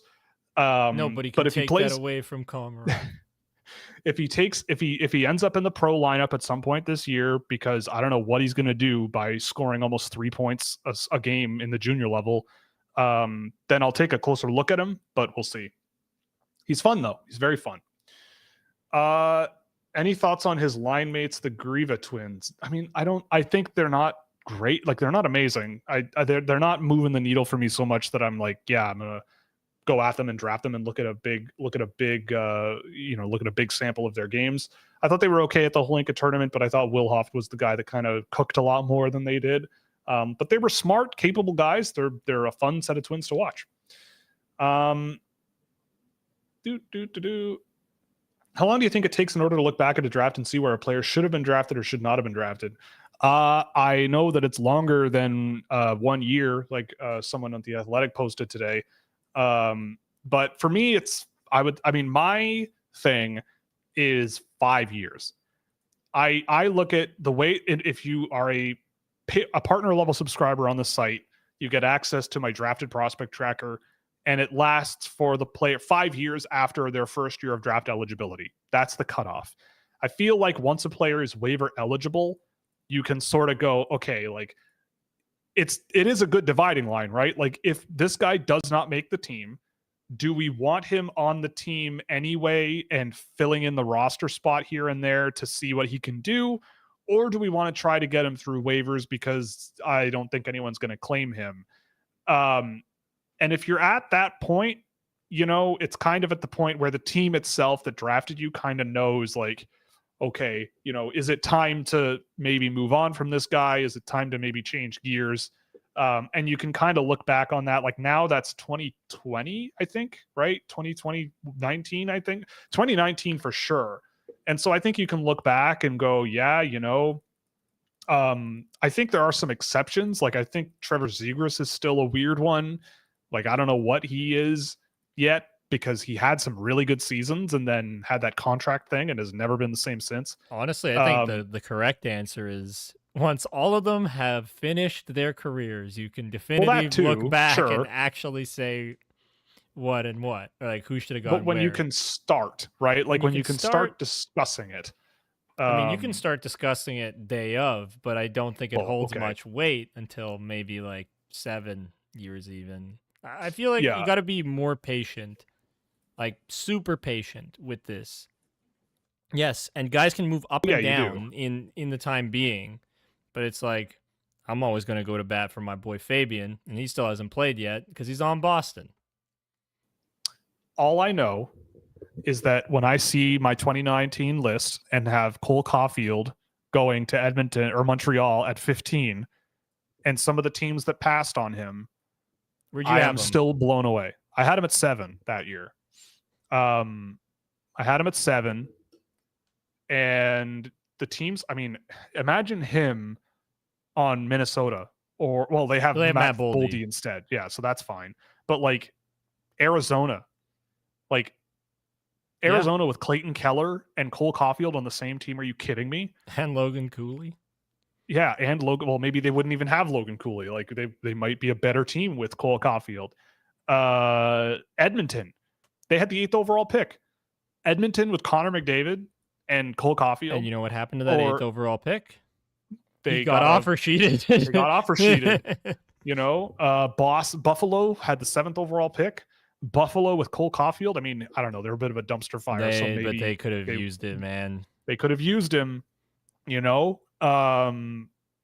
Colorado had the 4th overall pick. They took Bowen Byram, so they have Casey Middlestat because of that. But Cole Caulfield and Nathan McKinnon, or Cole Caulfield and that one's not that egregious, really. Not that egregious, but Casey Middlestat's there are some good. crazy ones. Not here, better right? than Cole Caulfield, but he's pretty good. Right, he's a good player. Scored a goal the other night, I think. Right? Yes, I picked him up in fantasy this week because he's got 4 starts. He's on all the off nights. So yep. Go me. Yep. Yeah. My boy Bobby Brink, 15th overall, went 34th. I'll take that. Looking at my list now, but anyway, that's neither here nor there. We can move on. What do y'all think is the asking price for Timothy Liljegren? I don't want to. It seems like they put him on the market. Nobody bit at what they wanted, and now they're playing him. So that's what I'm happy for. Yeah, we'll see. And he's better than Connor Timmins, so he better play and play more. Because Simon Benoit had a rough night, even though they won against the Penguins. But I think a lot of that was because Connor Timmins was nowhere to be seen. And I'm dead serious. I am dead serious. I like Connor Timmins. I do too. I've always been a Connor Timmins fan. Not more than I like Timothy Liljegren. Yeah. Like Connor Timmins has his place. You want to, like we talked a lot about Lane Hutson. You want to talk about someone who's bad at defending. The Connor Timmins thing. It worked. He's worse. The offense worked for him at the junior level for sure, beyond the defensive problems. At the NHL, he either pulls off some amazing stuff or it's tough. He's tough. But he does have some moments where you're like, yep, that was really cool. That's why you're a good player. That's why you're in the NHL. But that is a player defensively that I think is an issue. If you could pull aside any 2025 draft eligible and coach them on something so they can improve, what would you coach on and what? Honestly, this is definitely recency bias, but that I can't avoid it. But Cullen Potter today, like, there's so much talent there. There's so much skill and good pace in his game. There are so many things to build off of that I really, really like. And in this year's class, that I'll take it, right? Like, there hasn't been a whole lot where I'm like, there's a nugget of real good excitement there. And I want to make that, I want to rip that open and explore it. Right. And Cullen Potter, it's a vision thing with him. It's a recognizing a play quicker to make. It is, it's like using your skill a little bit more practically. If you're on the rush, using your skill to create a passing lane a little bit better than you do. It's a very individualistic style of play right now that from what I can tell, again, it's a very early part of the season and he's very young, and his competition that I tracked him against was Michigan, so it's not easy. But it did happen often enough where I'm going, yeah, there's something there. There's a really good player there, but it's just a matter of, walking him through maybe some video work or whatever, but spotting options a little bit better, simplifying things in a productive way. Mm-hmm. I don't want to coach the fun out of his game, but simplifying things, move the puck a little bit more stably, because you're not going to score from center ice every night. It's just not going to happen. No, well, you just got to bench him when he makes a mistake, even if it's reasonable. Or that, yeah, you could just bench him. Yeah, just bench him. See, I will give one only because this is one of the only guys I've seen this year because I got to see him live. I would make Porter Martone faster. That would be awesome. That's true. Would he not be so much better if he was faster? I mean, that is probably the only gap in his game. Probably. And it's the thing I care about the most, clearly. Yes, it is. Absolutely it is. But if that guy was faster, oh man. He'd be dangerous. Oh man. Physically dangerous. Get faster, man. You could be godlike. All right? We don't throw that around often, but get faster and you become godlike. He's a good hockey player, though. He is. What is Chicago's draft pool's biggest need going forward other than a Bedard wingman? Well, just be patient because Oliver Moore is out there and he's pretty darn good. But he is a center. well, maybe not in the NHL. I don't know. I think he's a center in the NHL, but Yeah, I think so too. and I mean, Chicago has a lot of everything. Sorry, what were you going to say? no, it's okay. I was just going to say Chicago already kind of has a lot of everything. They've got guys that can play down your lineup, maybe more physical players. They've got guys who can score. I mean, personally, I would have drafted a couple of guys this year who can score a little more reliably. But Sacha Boisvert, yeah, but Sacha Boisvert has upside. I think Vanaker could play down your lineup at some point. I wouldn't have gone that direction, but those guys. Yeah, Spellacy looks good so far. But you can also acquire those guys, not through draft, like Teuvo Teravainen, who they brought back. And he's been really good with Connor Bedard. Yeah. They've looked really great together. So you don't always have to draft your need. Yeah. You can address it by finding a player who fits in other ways. They've brought in a lot of everything. I mean, I look at Kevin Korchinski and go, okay, that's a defense. I mean, Sam Renzel is kind of poking around, but I always felt he was a long-term project anyway. But in terms of like elite skilled defensemen, they've got Korchinski, who they plunged into the NHL really quickly. And Levshinov, I don't think is that type of player long-term.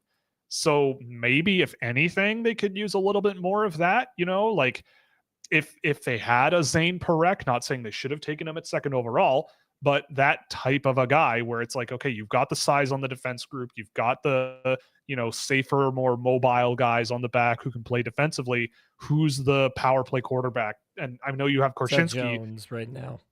Well, yeah, but longer term, right? Yeah. Not sure. You've got Korchinski, but for me personally, like I had Korchinski more in the teens in that year, and I wouldn't have put him in the NHL last year. But it's neither here nor there. Maybe a goalie. Do they have a goalie prospect? Drew Comesso. That's right. Yeah, they have Comesso. They have Guyon as well. Okay. Fair enough. They have some guys. Okay. Hey, glad to see you. Can you name similar Hutson or Casey style players in the upcoming draft? That's a tall order. Looking at my defensemen,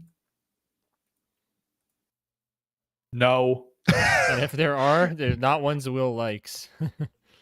Yeah, no, like if someone's throwing Radivojevic out there, I think they're wrong. If someone's throwing Alex Huang out there, I think they're wrong. I like Huang, but I don't think he's up on that level at all. No, I don't see any, honestly. I mean, he's not on their level at all, but I really like Andrei Zavadsky, the Russian defenseman. I mean, he's only got 1 point this year, but I don't care. He's a good player, really fun to watch, really dynamic, fast, but he's not quite that type of player, but he is that sort of adventurous offensive defenseman. I mean, the closest thing is maybe Matthew Schaefer, but he's bigger than those guys. But a lot of the guys that I really like defensemen this year are big and mobile. Mertka, Smith, Hensler. I have Blake Fiddler in my last half of the first round. Zeb Lindgren's pretty big.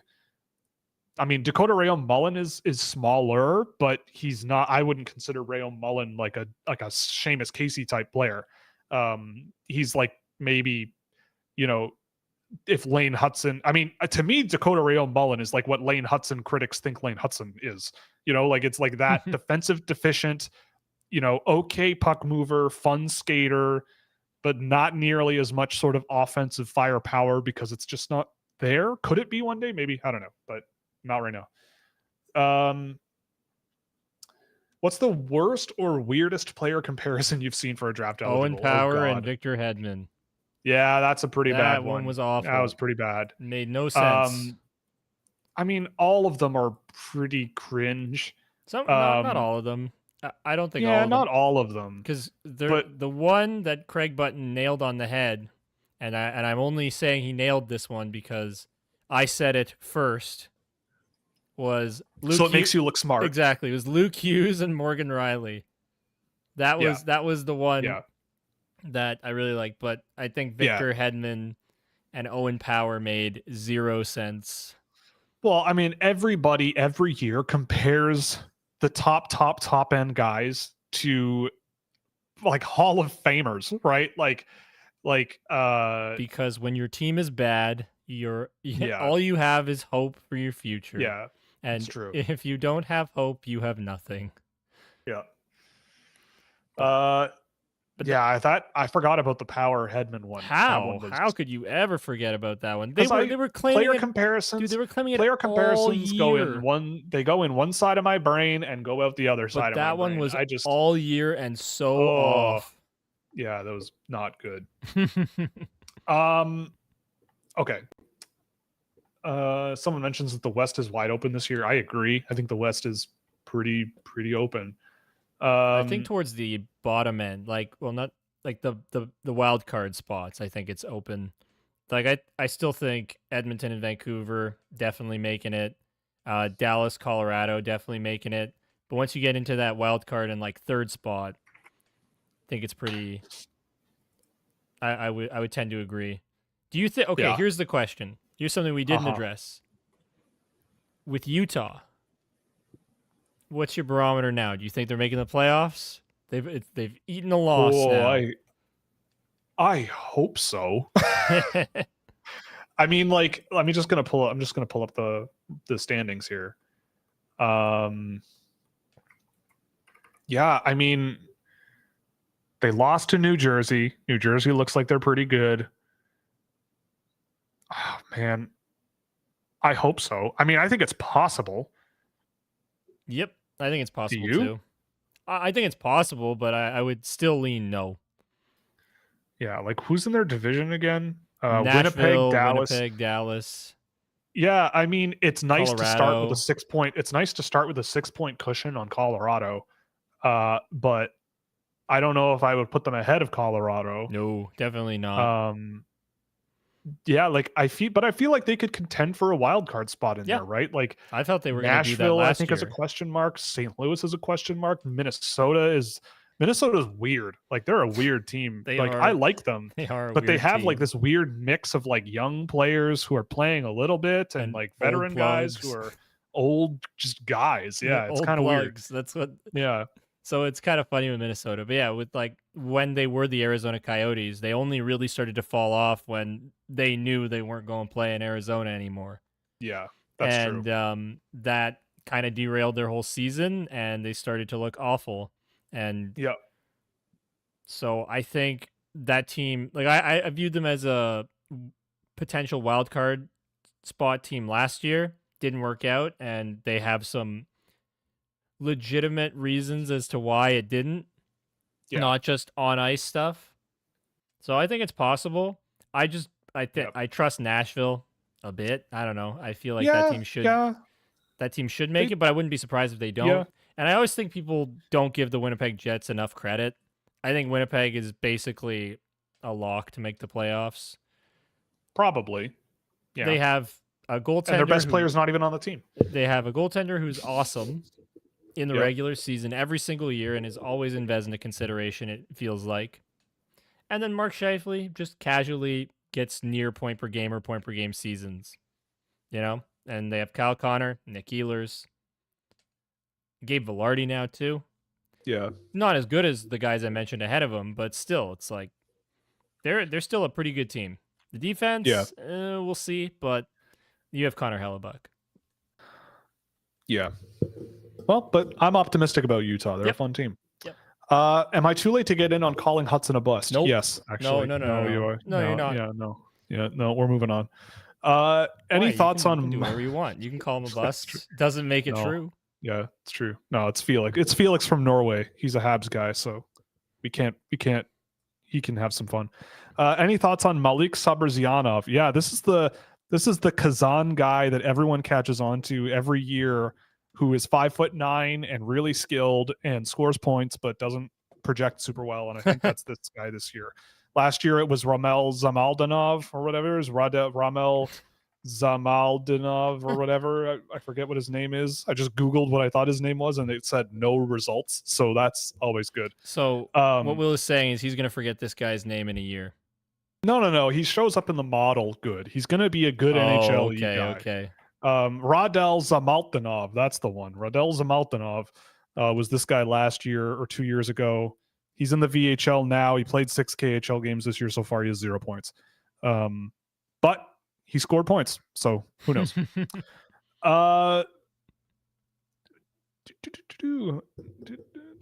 Cullen Potter, very impressive. Not much help. Yeah, I felt like that was also part of it. Didn't have much going along with him. Have we talked about? Oh, this is good. Have we? Sorry. Before we get to it, Montreal's best defenseman of all time was Big Larry Robinson. He could do anything. I agree with that. Honestly, Larry Robinson. If you ever have seen him play, you can go back probably and find some classic games with him playing. He was awesome. He was like the Cale Makar, but if Cale Makar was 6'2" of the day. I mean, everybody was smoking cigarettes and drinking beers between periods at that time, but Larry Robinson was sick, man. That guy was rocking. He was like the Paul Coffey before Paul Coffey. So I think that's a good take, in my opinion. Have we talked about Darlene Krebs yet? That was fun. We should have. Honestly, we should have put this in, but thank you for bringing it up. Yeah, thank you for bringing it up. I remember seeing that yesterday, like pop up as a Sportsnet article on my phone. I'm like, oh no, why? And Rasmus Dahlin, he's the captain. He's the captain of the Buffalo Sabres, and he's getting into a fight. Like this team. Look, this team is a disaster. All right, I'm not going to sugarcoat it. It's a disaster. I get it. I understand you move on from Jeff Skinner, but why? Well, like, what's the point, realistically? You can say, oh, he's never been in the playoffs, so that's why we move on from him. He's still a good player. Yeah, was he worth the contract? No. But now he's going to look good on Edmonton when they start winning halfway through the season. Yep. I just don't get it. It was a mystifying move to me. They got worse objectively by making that move. Why do you need that cap space anyways? You're not a very good roster to begin with. There's going to be like at some point, I don't know. I'm kind of rooting for the streak to go on. Like, I want to see him break records, man. Why not? Yeah. You've done this to yourself. I think it also, I mean, again, this is a personal preference thing, right? So other people are welcome to disagree and everything. Yep. But a lot of people are talking about how it's like, oh, like when the captain of your team does this kind of thing, everybody like rallies around it because it's like, that's your rock bottom and it shows that your captain cares. And to me, I see the opposite. Yes, I'm with you. Like, I look at that and go, that is a low hit on your own teammate, a hit that I've never seen Rasmus Dahlin throw a hit like that ever. So he knows what he's doing, but I think it's reckless. And I know that beforehand, Krebs got a stick up on Dahlin in front of the net when they're battling in front of the net and doing everything. Like, maybe I'm just not like deranged competitive person, but like I've played on sports teams before with people, and there have been situations where people take it so seriously that like you're going at your teammates, and it never helps. Like it maybe everyone sort of just is wired the same way and they're just like, okay, now I'm going to play better. But I never really like, especially when it comes from a captain, right? Yeah, the captain of your team. That's the worst thing that can happen. Laying out a guy, right? Like, but it seems like in the NHL and with people who are hot fans of the NHL, like look at Bill Guerin, right? Bill Guerin in practice cross-checked a teammate in the face. Now he's a general manager of a National Hockey League team.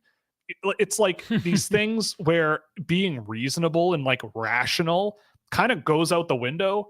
And it's like, well, no, like you got to set a tone. You got to set the message. And it's like, well, what message does this send to me, right? It's like that your team's a disaster and that your captain can't control the situation. Like, yeah, like your emotions are out of control, right? Like it's one thing to yell, right? Like if Rasmus Dahlin turned around when he got a stick in the face from Peyton Krebs and got in his face and yelled at him and like shoved him a couple of times, sure, I could see how there's like a level of camaraderie in a tense situation like that. But when you're in a different drill later on and you clip your teammate and hit him low, and you don't usually do stuff like that, nobody does stuff like that. To me, it's like, oh, that's kind of greasy. Like that's greasy kind of thing. And I don't know. I'm not a huge fan of it. If I were Peyton Krebs, I'd be really upset. Yeah. And if I were a teammate, I'd be like, we don't need this. Like, we're already down bad enough. Like, we don't need this, right? Like, what if he hurt him, you know? Peyton Krebs has had injuries before to his lower body. Like, I don't know. It's just not, yeah, it was fun, but yeah, It's not poor fun. Buffalo. I don't think it's fun. It's, I mean, the drama is kind of fun. It is, but the reality of it is but not. it's pathetic. It's ridiculous. Like, what do you expect to do? Like, or sorry, what do you expect this team to do if they are going to be at each other like this? Yeah, I know. Haven't there been? Isn't this like the second incident like that? Or am I thinking of a different team? I don't know. I feel like this happens every year with a couple of teams. I don't know. So I might be misremembering, but still, like, the fact that it's the captain, right, of your team, and Rasmus Dahlin is known to have some pretty dumb penalties. All right, like, this is not a guy who always does the smart thing. Yeah, and no disrespect to Rasmus Dahlin, I like him. He's amazing. He's amazing. He's amazing. He's an insanely good hockey player. But is that captain material? Yeah, no, not to me. Not to me either. Maybe to some people though. Do you have any goalies ranked? Yes, I do. I actually was watching goalies last night because I can't help myself, and this is how my life is. And I went through the ones that everybody's kind of looking at. So for me right now, this draft class is pretty soft. It's not gonna lie. It's kind of not the most exciting group of players so far this season, in my experience. WFT soft. Yeah, SAWFT. So I have 4 goaltenders that I could consider taking as high as the first round this year. Jack Ivankovic, Lova Harenstam in Sweden, Pyotr Andrianov in Russia. I really like him. And Josh Ravensburg in Prince George. All really good goaltenders. Honestly, like, I'm not a genius with goaltending, but I was a little bit disappointed with what I was seeing of Ivankovic relative to the Europeans, Harenstam and Andrianov. I know there's another Swede, I can't remember his name off the top of my head, Isaac Sorkvist, who's not having as good a season as the other guys, but he's got some hype around him, and Luleå let go of Love Harenstam. They had both of those guys. Now they're on separate teams. Harenstam played in a Champions League game. I thought he played pretty well in that game. I wasn't so hyped about his rebound control, Harenstam, that is. Ivankovic, I'm not sure, like, the athleticism seemed a little bit weird. His workload is also really, really light relative to other guys. Andrianov is facing 35 shots a night and saving 95% of them. He's got a pretty decently difficult workload in front of the net and saving a lot of pucks, and he's really athletic.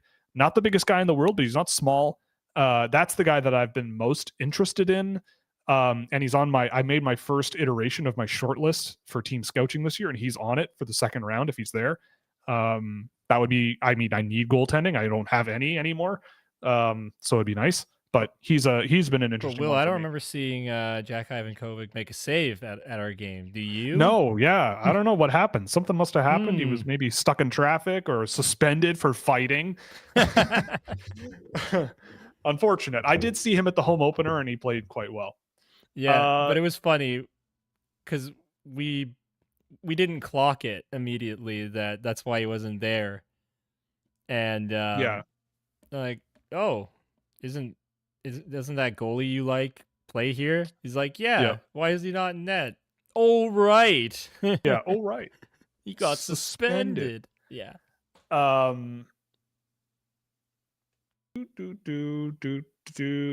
All right, you want to start banging through these now? Yeah, I was going to say, the end here. Mr. Scouch, thoughts on DuPont and the rest of Canada's U17s? Well, I'm not going to comment on the entire U17s, but DuPont is great. I think he's elite. I think he's going to be a fantastic prospect for the next couple of seasons. Already looks like just an unbelievably talented hockey player at the WHL level. Tons of fun every single time I've seen him. Did any other exceptional status players play U17s or go right to the U18s? I'm not sure off the top of my head. I would have to look. We don't have the time. Yeah, someone mentioning McKenna looking amazing when they watch TJ Ginla. Yeah, McKenna's going to be great, and he's coming next season. But yeah, I mean, in terms of what's his name, in terms of Landon DuPont, well, so far so good. Really, really good.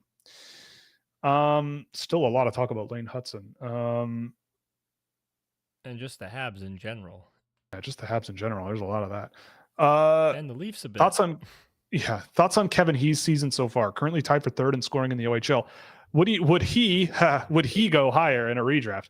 I mean, again, redrafts, it's very, very early. With Kevin He, scoring was never the problem, right? I said this multiple times last year that if Niagara gets better, he's going to score a lot more, because Niagara was bad last year, still not terrible, but not so great. He was a bright point. He's been I've been watching him since AAA. Really skilled, pretty fast, really good shot. Those things in conjunction can score points in the OHL, right? Think guys like Matvei Petrov, right? Fast, skilled, can shoot the heck out of a hockey puck. We'll see how it goes. I'm not jumping to any conclusions. I will say, though, I'm on the record that when Winnipeg drafted him, I thought that was a really good pick. He's a really, I'd rather a team look for a guy who can score a puck in the middle of the draft than a guy who you need to develop that into a player. So Kevin He can do that. He's pretty good at it. And we'll see how it goes.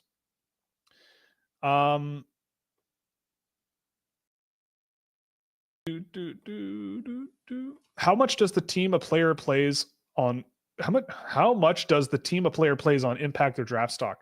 If Brad Lambert was on a different team in his draft year, would he have gone higher? Yes. If Brad Lambert played for the Seattle Thunderbirds that year, he would have been drafted higher. Like, it absolutely does. Like, this is why I track data, because it does matter. Like, it does. There are certain teams, like, think about the Montreal Canadiens, right? Other teams might have Lane Hutson in the AHL, right? Other teams might look at that and go, well, he's not ready for top 4 minutes yet, in our opinion, because maybe they're a better team. So let's put him in the AHL. That artificially deflates his value, right? You could make the argument that playing him 24 minutes a night at 20 years old is artificially inflating his value, sure, but that still proves the point, right? Like, but depending on the situation, that's, it can make a difference. Absolutely, it makes a difference. I'm keeping my eye on guys that are playing in tough situations, right? Anton Frundell, right? If Anton Frundell was playing under 20 hockey all season, he played under 20 today. It's going to change things relative to men's hockey, because he'll get more minutes at under 20. He'll have more power play time. He'll get more chances to score. Whereas at the men's level, it's tougher to do that. Yeah, and Brad Lambert had to deal with the Laddie Pelicans, who had the 5-man. Well, that's just the 5-man break. Like, so many teams do the that. Static 5-man breakout. The flying I-beam, as I like to call it. Oh, it was brutal. That poor guy. Yeah. And anytime I would try to reason with, like, so I worked at Dover at the time, and I was like telling E2 Stiltonen, I think that's how you pronounce his last name. And E2 is like the head of European scouting. And I'm like, E2, Brad Lambert's really good, man. I just don't see it. It was like, come on, man. He's really good. He's really, really good. I promise you. But, like, they like Joakim Kamel better, and I didn't. I also feel like Finnish scouts in particular hate their own players. Like, they just hate them. I hate Canadians. I hate Canada and I hate Canadians. So it just comes with the territory. No, but there's so many Canadians that you like a lot of them. Like, you love Logan Stankoven, okay? Yes, I know. Right? I'm kidding. But, like, there's actually a problem with this in Finland. I really seriously believe this. Like, they all hated on Aatu Ratu. They all hated on Brad Lambert. Did they all hate on Aaron Kiviharju, or was that just everybody? Everybody did. Yeah. Pretty quick. Yeah. Yeah. Right. Well, I mean, I don't want to pile on, but yes. And anyway. I don't mean that in like, I know it sounds negative, but it's just like these players would have like higher, they would be rated higher going into their draft year, and then they just get dunked on as their actual draft season started. And I feel like with Finns, particularly the ones that Will and I like, the actual Finnish scouts don't like them so much. Yep. Thoughts on Nikolai Saligo? Any chance the Griva twins get picked? So Saligo plays for the Minsk junior team in Russia. Haven't seen him, but he's got a lot of points. So maybe I don't know. I'll take a look. Do the Griva twins get picked? I mean, if they play in the junior league all year, probably not, but maybe. I mean, they played at the Holinka, and we know scouts who see guys in September go, they are good in June. Um, do. Lars Steiner is Nico Hischier. I mean, I think that's a little quick. I saw Steiner the other day, and he's a really good player. I don't know if I'd compare him to Nico Hischier. Yeah, no. At least not right now. Nico Hischier's a very good player. Yeah, Nico Hischier's amazing. Thoughts? Oh, this is interesting. Thoughts on Ryabkin pulling a Dotchin and crashing out? I mean, that's a little harsh, but yeah, there are things coming out about Ivan Ryabkin so far this season that are not looking great. And after having seen him a few times and having seen him last year, yeah, everything seems to kind of check out a little bit. I will be very curious to see how things go, but he's not getting the best reviews from people over there, and things have not gone his way this year. He has, I looked it up this because he's crossed enough games played where I can now start putting in some even strength production data. He has 0 primary points at even strength playing junior hockey in Russia. Oh boy. Which, you know, obviously it's still early in the year, but also it's Russian junior hockey, and you're a guy who was over a point a game last year in the same league. He just has not looked the same. And so seeing all of this, it's like a puzzle slowly coming together. So I'm gonna have to delete that video. That little short. Well, I mean, at the time it was, is he comparable to Demidov? And we said no, which is true. Okay, but he has come retitle it. He has come out worse out of the gate than he came out last season at the end of the season. Also, greetings from Bosnia. Wow, Bosnia! Holy awesome. Smokes. Well, hope you're having a lovely evening. We appreciate the reach that we're able to get. So, thank you. Someone mentions that Jason Bonsignor was compared to Mario Lemieux at the draft. That's crazy. I remember Jason Bonsignor when I was little. Who was that? He went 4th overall in like 1993 or something like that. He was like 6'5". I think he wore number 64 because he was 6'4", which is awesome. But yeah, he was a highly rated player. I think he was an Edmonton Oilers draft pick. Well, he was. Sucks to be me because I can't wear 510. 51, you could. Then you're 5'1". Yeah, that's the problem. Yeah. No, yeah, 64. Right on. Okie doke. A lot of comments there's today. A lot. Yeah, there's a lot. We appreciate it. Drive up the engagement. Get us more money. Thank you. Someone also, make sure pick a goalie. Make sure you like this, like the stream, guys. That too. Yeah. Leave a comment, subscribe, give us all your money, please. Yep. I would never pick a goalie in the first 2 rounds. Well, I mean, I've seen a lot of this draft class, and I would think about taking a goalie pretty quick in this, considering who is out there. Some goalies who are awesome were drafted in the first round, Andre Vasilevsky being one of them. Many who are not awesome were also drafted in the first round. Yes, but that just comes with the territory. Mm-hmm.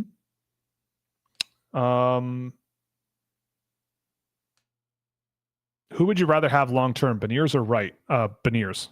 Yes, Beniers. He was my number 1 guy in a year that I thought was stronger. And I always was never, I was a coward at the time, and I was never sold on Shane Wright. To me, Beniers for sure. Yeah, I still think they're pretty even, you know, they're not that far apart. I will say I've really liked Shane Wright. When I've seen Seattle this year, Shane Wright does not look out of place in the NHL whatsoever. But for me, I'd go with Beniers. Yeah. Is Lucas Reichel entering bust territory? Isn't he 20 years old or 21? 22, I think I saw when I was looking at. Yeah, he's 22. Okay. Yeah. Well, I mean, hasn't played a game yet this season. It's hard because I feel like with Reichel, there's still something there. There is a player there. I feel like he may have played in the NHL too quick. And now JJ Peterka's playing, and yeah, I mean Peterka's playing. Well, when you think about it, all the other 2 Germans are playing from that draft class. Yeah. So makes sense why you'd look at him and go, these 2 guys are having success. Why isn't he? Yeah. I mean, I will also say, and this doesn't say a ton, But I think it is interesting when players struggle in the NHL who are high draft picks and they do well, and then they go to like a big international tournament like the World Championships, like Reichel has, and done well. I know the World Championship isn't a super high level of hockey, but it is kind of notable, that a guy makes a international team and does pretty well. I think he was the top scorer on the national team at that tournament last year. Oh, Peterka was on the team. He had 9 points, but Reichel was right there with him. So, I mean, I've seen Reichel play in the NHL. I think a lot of it is a comfort level thing in the NHL, like the speed of the NHL. He's got to think a little bit quicker, but he's fast enough. He's skilled enough. He's a good enough shooter. It just hasn't broken his way. Last season was not good for him. I'm not, look, I'll say this. If he goes on waivers next year, I would put a claim in and see what happens because it's free. I like what he's got to the table. I've always been a fan of him, but yeah, I mean, if you can't find a spot in Chicago, either it's time to move on or they're not, because it's the Chicago Blackhawks this season. They have room on the roster, but he hasn't been able to crack it yet. Yeah, because Nick Foligno's taking that top left wing spot. Sure. Yeah. Is Matt Nyes overrated because of the Leafs factor, or does he actually have star potential? I mean, I don't think he has star potential, but I think he's a very good power winger. Yep. Like he's a very good, like if you watch him play, the role that he plays on an NHL team is very useful and he's good at it. Mm-hmm. Right? Like he has the puck, he generally keeps the puck, and he generally finds a way to make a play with the puck. Yes. That's fine. He's your typical $5 million a year NHL top 6 winger. Like, he does the job, he's pretty good at it, and he complements the guys he plays with. I do not think he is a star by any means. I don't know if I've been on the record saying this, but I've been on the record with Will saying I like Nick Robertson better, and that might get me a lot of heat, but I just do. There are things he does better. They're different players. I think it's hard to compare the two. Oh, it is. Just Nick Robertson's more my style of player, but I really like Matt Nyes. Yeah, Nyes is really, really good. Yes. Like he's really good at what he does. Right? Like I think that's a really good way of looking at a lot of players in the NHL. Like, what is their job and are they good at it? Right? Like he has a job, and he's good at it. Right? And that's fine. He complements the guys he plays with really, really well. Right? He's not gonna, I don't know if he's like an all-star level guy. No, but definitely not. He's when we talk about guys who are like really good complementary possession players, he's an example of that. Just a really good complementary guy. Makes your team he better. Can play with skill. He makes your team better. You want He'll him play on physical. You want him. Yeah. I wouldn't want Toronto not to have him, right? He's fine. Yeah. And he's stepped up and filled that role from Michael Bunting and at a better price for now. But we'll see, because I think he's eligible for an extension pretty soon. So we'll see what he gets. I'd be fine with, because the cap is projected to go up quite a bit in the next couple of years. Yep. I'd be fine with a $6 million type contract. I know I said $5 million earlier, but I was talking like the previous precedent. Yeah. Because salaries are about to go up, as indicated by Igor Shesterkin turning down an $11 million deal over 8 years. Oh, boy. Times are changing, baby. The next CBA is going to be a lot of fun. Oh, it's for anyone who doesn't remember what a lockout is like. Oh, I do. The NHL. I do. I've been through 3 of them. I don't remember the first one. I've consciously been through 1. Yeah, the 04 one sucked. That one, a whole year without hockey is wild. It was weird. It was crazy. Well, I was 3 and 4 years old, so I have no yeah, memory of it at all. It was nuts. Okay, but anyway, that's going to be it for today. Thank you very much for joining us. This was a really, really fun show. Thank you. There were some new names in the chat that I don't recognize, so hopefully you enjoyed it enough to come back. Yep. Yeah. So we're very, very happy to have you. Title. Yeah. Well, I mean, we'll think of something else probably. There's going to be something else in a couple of days. People are going to be yelling and screaming. Yeah. Does Elias Pettersson now suck? That'll be right. That'll be that'll the next be one. Thursday. Do the with Oilers Stephen now Ellis. suck? Is Elias Pettersson cooked with Stephen Ellis? Matthews doesn't score on Wednesday. Is Austin Matthews washed? Yes. Is Austin Matthews literally dead? No, because he always finds a way to score so many goals. He'll score a double hat trick. Yeah, that's what he does. But anyways, I'll let you wrap up the show. Yes. Yes, I will wrap up the show. I saw a bunch of player recommendations at the end. I wrote them all down and I will take a look at them. So like Aaron Enright, Xavier Villeneuve, obviously Nikolai Soligo, we talked about a bit earlier. We'll see what happens. This is how I found out Brent Johnson was an okay hockey player, with someone in the chat bringing him up. But anyway, I appreciate it. Thank you very much.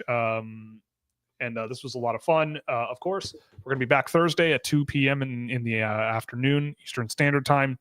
Lane Hutson probably does not suck. So let's get that out of the way.